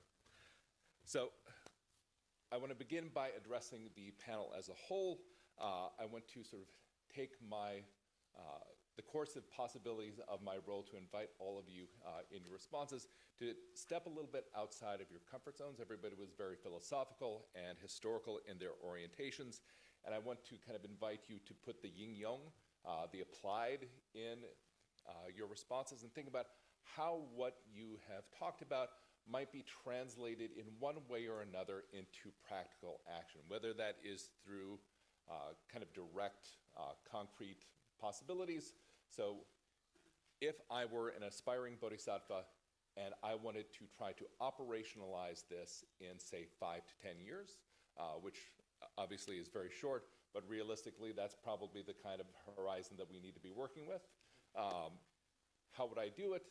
And then the other aspect of it that I want to invite you all to address, I think one of the things, I mean, at one level, the real reason that we're here is that religion offers not only a set of profound ideas, which obviously it does, but also ways of ingraining those in life worlds, right? So if you look at Tzu Chi, what makes Tzu Chi important and powerful is in part, of course, the ideas, which are wonderful, but what really gives it its traction is its ability to ingrain that in habitus, right? The ability to evoke emotional responses. I don't think Julia Huang is here yet, but her work about tears and how Tzu Chi embodies its ideas and its physicality, I think says a lot about how it has grown from the handful of Taiwanese housewives that Dr. Wang evoked in his earlier keynote to the kind of globe-spanning organization that we see today, right? And the way that he was able to guide us through that visualization illustrates the way that it uses symbols and symbolic elements to motivate action. So how do we translate these things into symbols? I think Maitreya is one example of that. I'll talk about that more in a minute. But how do we translate it into symbols that will motivate and into habitus that will sustain that action going forward into the future? So to begin with Dr. Gold's remarks, I thought that was an amazing presentation. I loved the contrast between the conventional and the ultimate. What it really reminded me of actually is Reinhold Niebuhr's Christian realism, right? So you have love on the one hand and justice on the other, and it's the tension between the two that really makes it productive, right? If you're not being drawn, if you're not aiming toward that goal of sort of full Christ-like agapic love, you fall into something short of justice, right? It might be impossible to achieve that, but if you're not aiming for it, you make too many compromises and you end up with injustice. And I love the way that you have the conventional sense of care that then is constantly being destabilized so it doesn't reify into something more authoritarian or perhaps paternalistic. So what I'm wondering is, how do we begin in a traumatized world where our cognitive narrowing is really only accelerating to implement this, and how do we essentially socialize it? In your remarks particularly, you were talking about it in kind of individual terms as individual actors working in imperfect systems. How do we build alternative systems or alternative communities that can implement this kind of notion? For Schaulauscher, right, I really enjoyed your remarks. I thought that it was really a fascinating way to think about the issues of equality, and very thorough and nuanced and layered in its approach. I'd like to invite you to kind of play out how this would look in sort of a specific context, either a historical example or perhaps an ideal example. And I'd like to invite you to expand a bit about this idea of aspectual equality, right? So in his remarks, Zhang Laoshe brought up the critical Buddhists, right? Heihan Bukyo or Pipan Fojiao.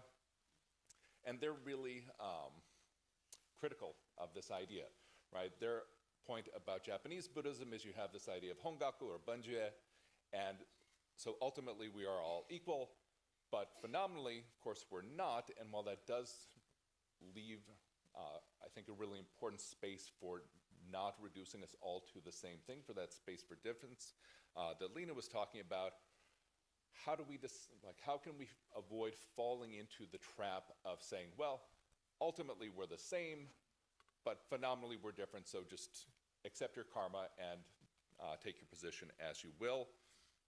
I was thinking about that also in relationship to your discussion of equality of fruit rather than equality of cause. Does that deferral end up being a denial, right? So in English you can say, right, justice deferred is justice denied. So if we're deferring it, how do we avoid the possibility that that becomes a denial? Right, you talk also about overcoming envy and jealousy, overcoming social unrest.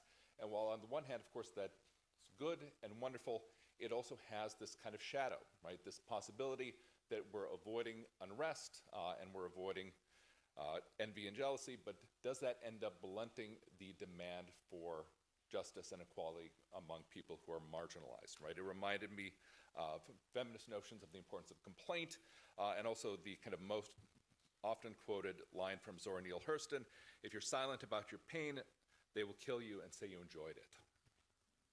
Right, so how do we avoid that, right? How do we have this right, avoidance of unnecessary negative mental states while also making space for those demands?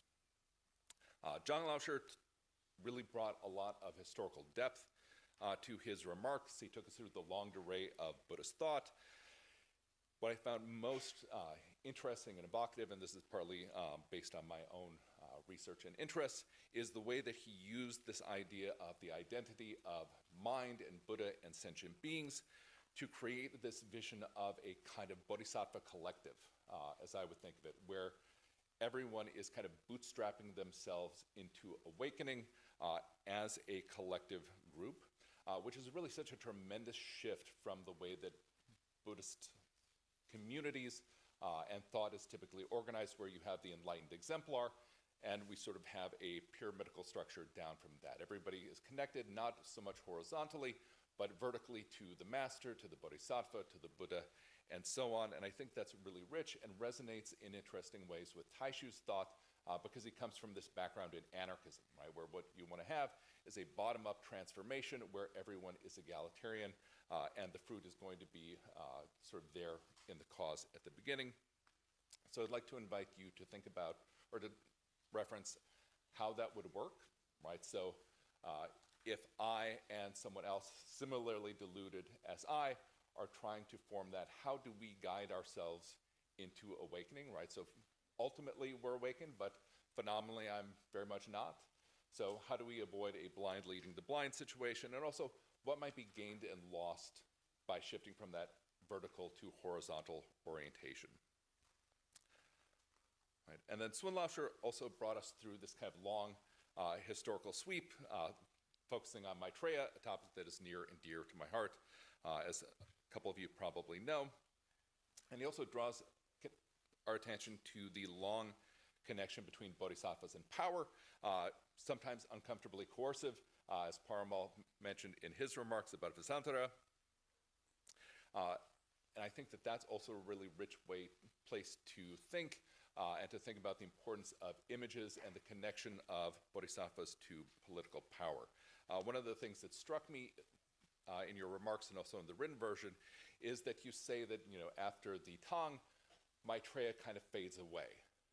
But of course, it depends on where you look, right? So if you look at established Buddhism, right, if you look at monastic Buddhism, which is close to power, Maitreya fades away, and he remains this kind of subversive alternate possibility, right? He's taken up by rebellious movements, by popular movements, non-elite figures, and then in the 20th century, he's sort of retrieved, or there's an attempt at retrieving him by Taishu, and he uses that as a way, I've argued, to think through modern notions of progress and how that progress is implemented that he derives from anarchism. So I'm wondering if you can address sort of what sort of alternate possibilities you think might be there in Maitreya for the present, and also, since you're working with images and artistic history, is there a sense in which we're sort of going back to the age of monumental images, right? So you're working in a time when literacy is very limited, and we're entering a time where literacy is going to be very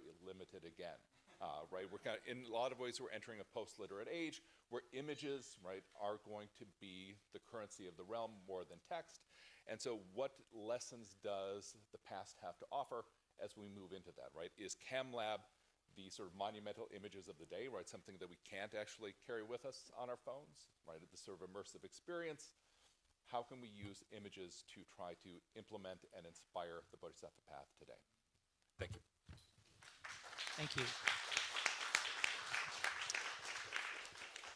We don't have a lot of time, but we have some time. So I'll ask each person to maybe respond as efficiently as possible, if you'd like, to one of Professor Ritzinger's comments or questions.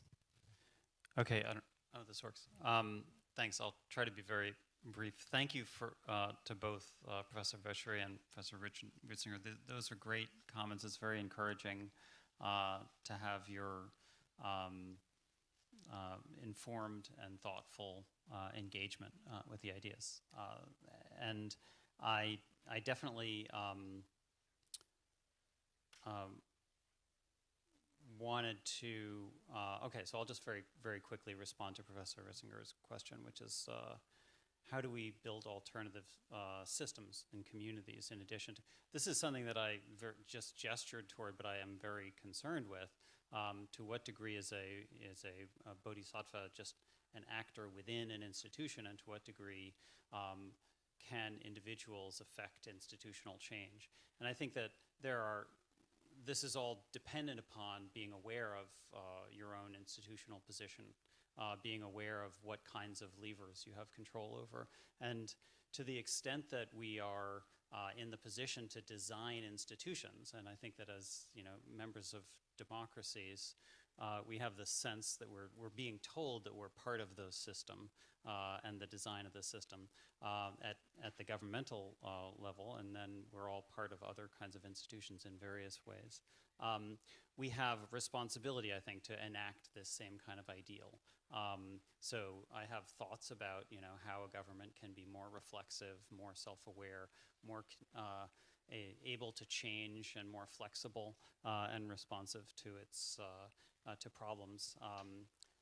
That's a kind of design question, but then there are also all kinds of ways of bringing your own awareness to how the various identities and roles that we inhabit can be thought of in different ways and are being challenged. And so to raise up different kinds of challenges to our own roles and identities, I think is really important, but I don't want to talk forever about it, but there's definitely many paths to go on that. Thank you.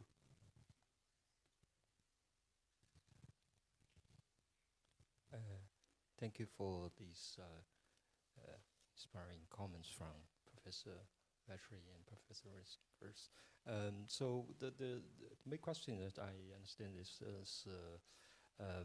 I focus on the gap, just as Professor Vetri mentioned that the idea and the actual, the doctrine and the practice is, but maybe I overlooked the question about how to combine these two. So definitely it's an important question for me.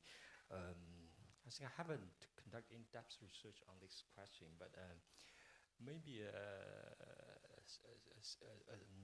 simplistic answer is that, yeah, maybe every of us is trying to be a Bodhisattva. That was as a simple way for us to, to realize this equality, because just as I mentioned in the different levels of equality in Chinese Buddhism, there's a cultivation level. So only through this practice can one attain nirvana. So I think that's yeah, it's important. I would like to think about this. So how to not lose the motive of people to realize this equality, in real world. Anyway, thank you for your questions.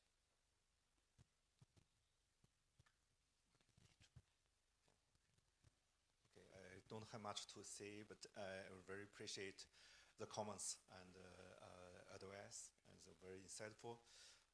What I want to say is that Gandhara is still a very potential field, plenty information, not only images, but also early Buddhist manuscript, the Gandhara, the sutras in the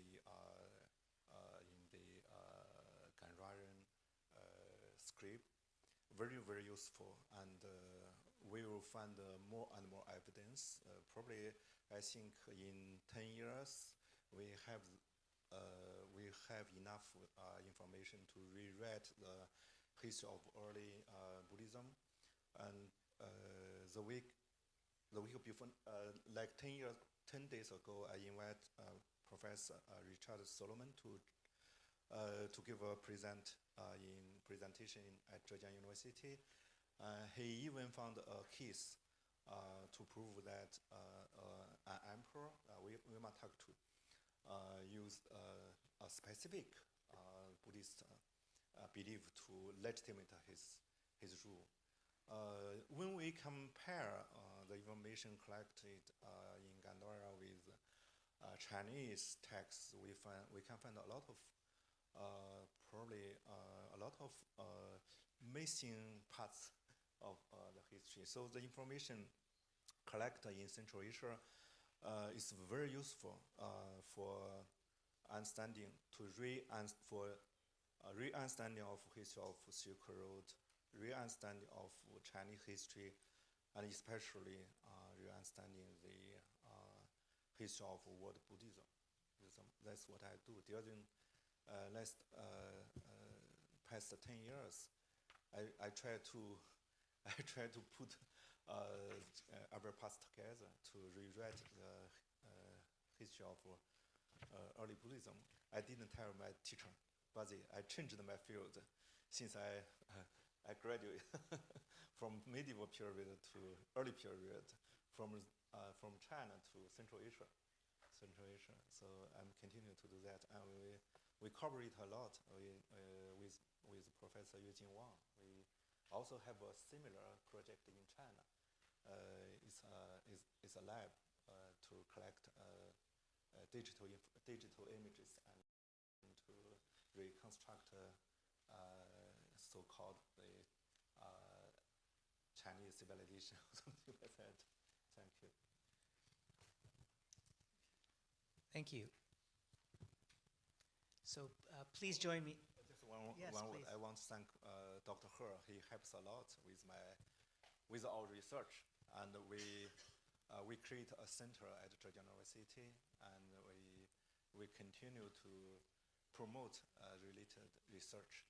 I want to thank many thanks to Dr. He. So just please join me in thanking the panel again.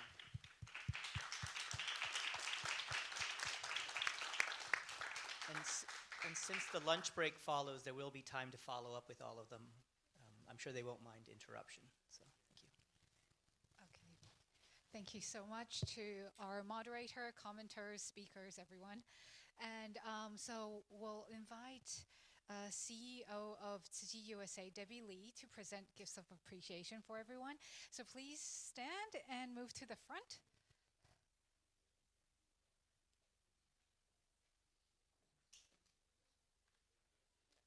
Yeah, just to the front here.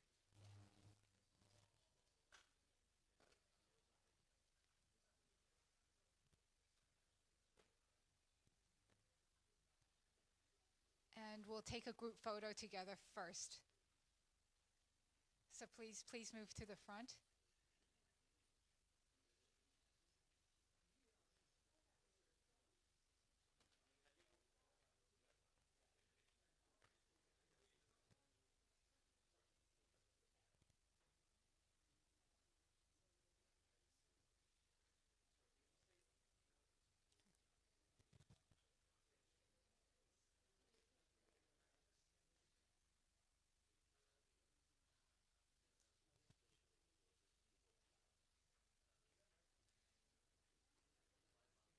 Okay, and we'll invite the CEO Lee to present the gifts.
Okay, so thank you again to all our speakers and commentators. It is now lunchtime, and our lunch break is up until 1:40 p.m., and it will be on the 4th floor, so we'll need to catch the elevator up to the 4th floor to have lunch. And we'll see you back at 1:40, and everyone,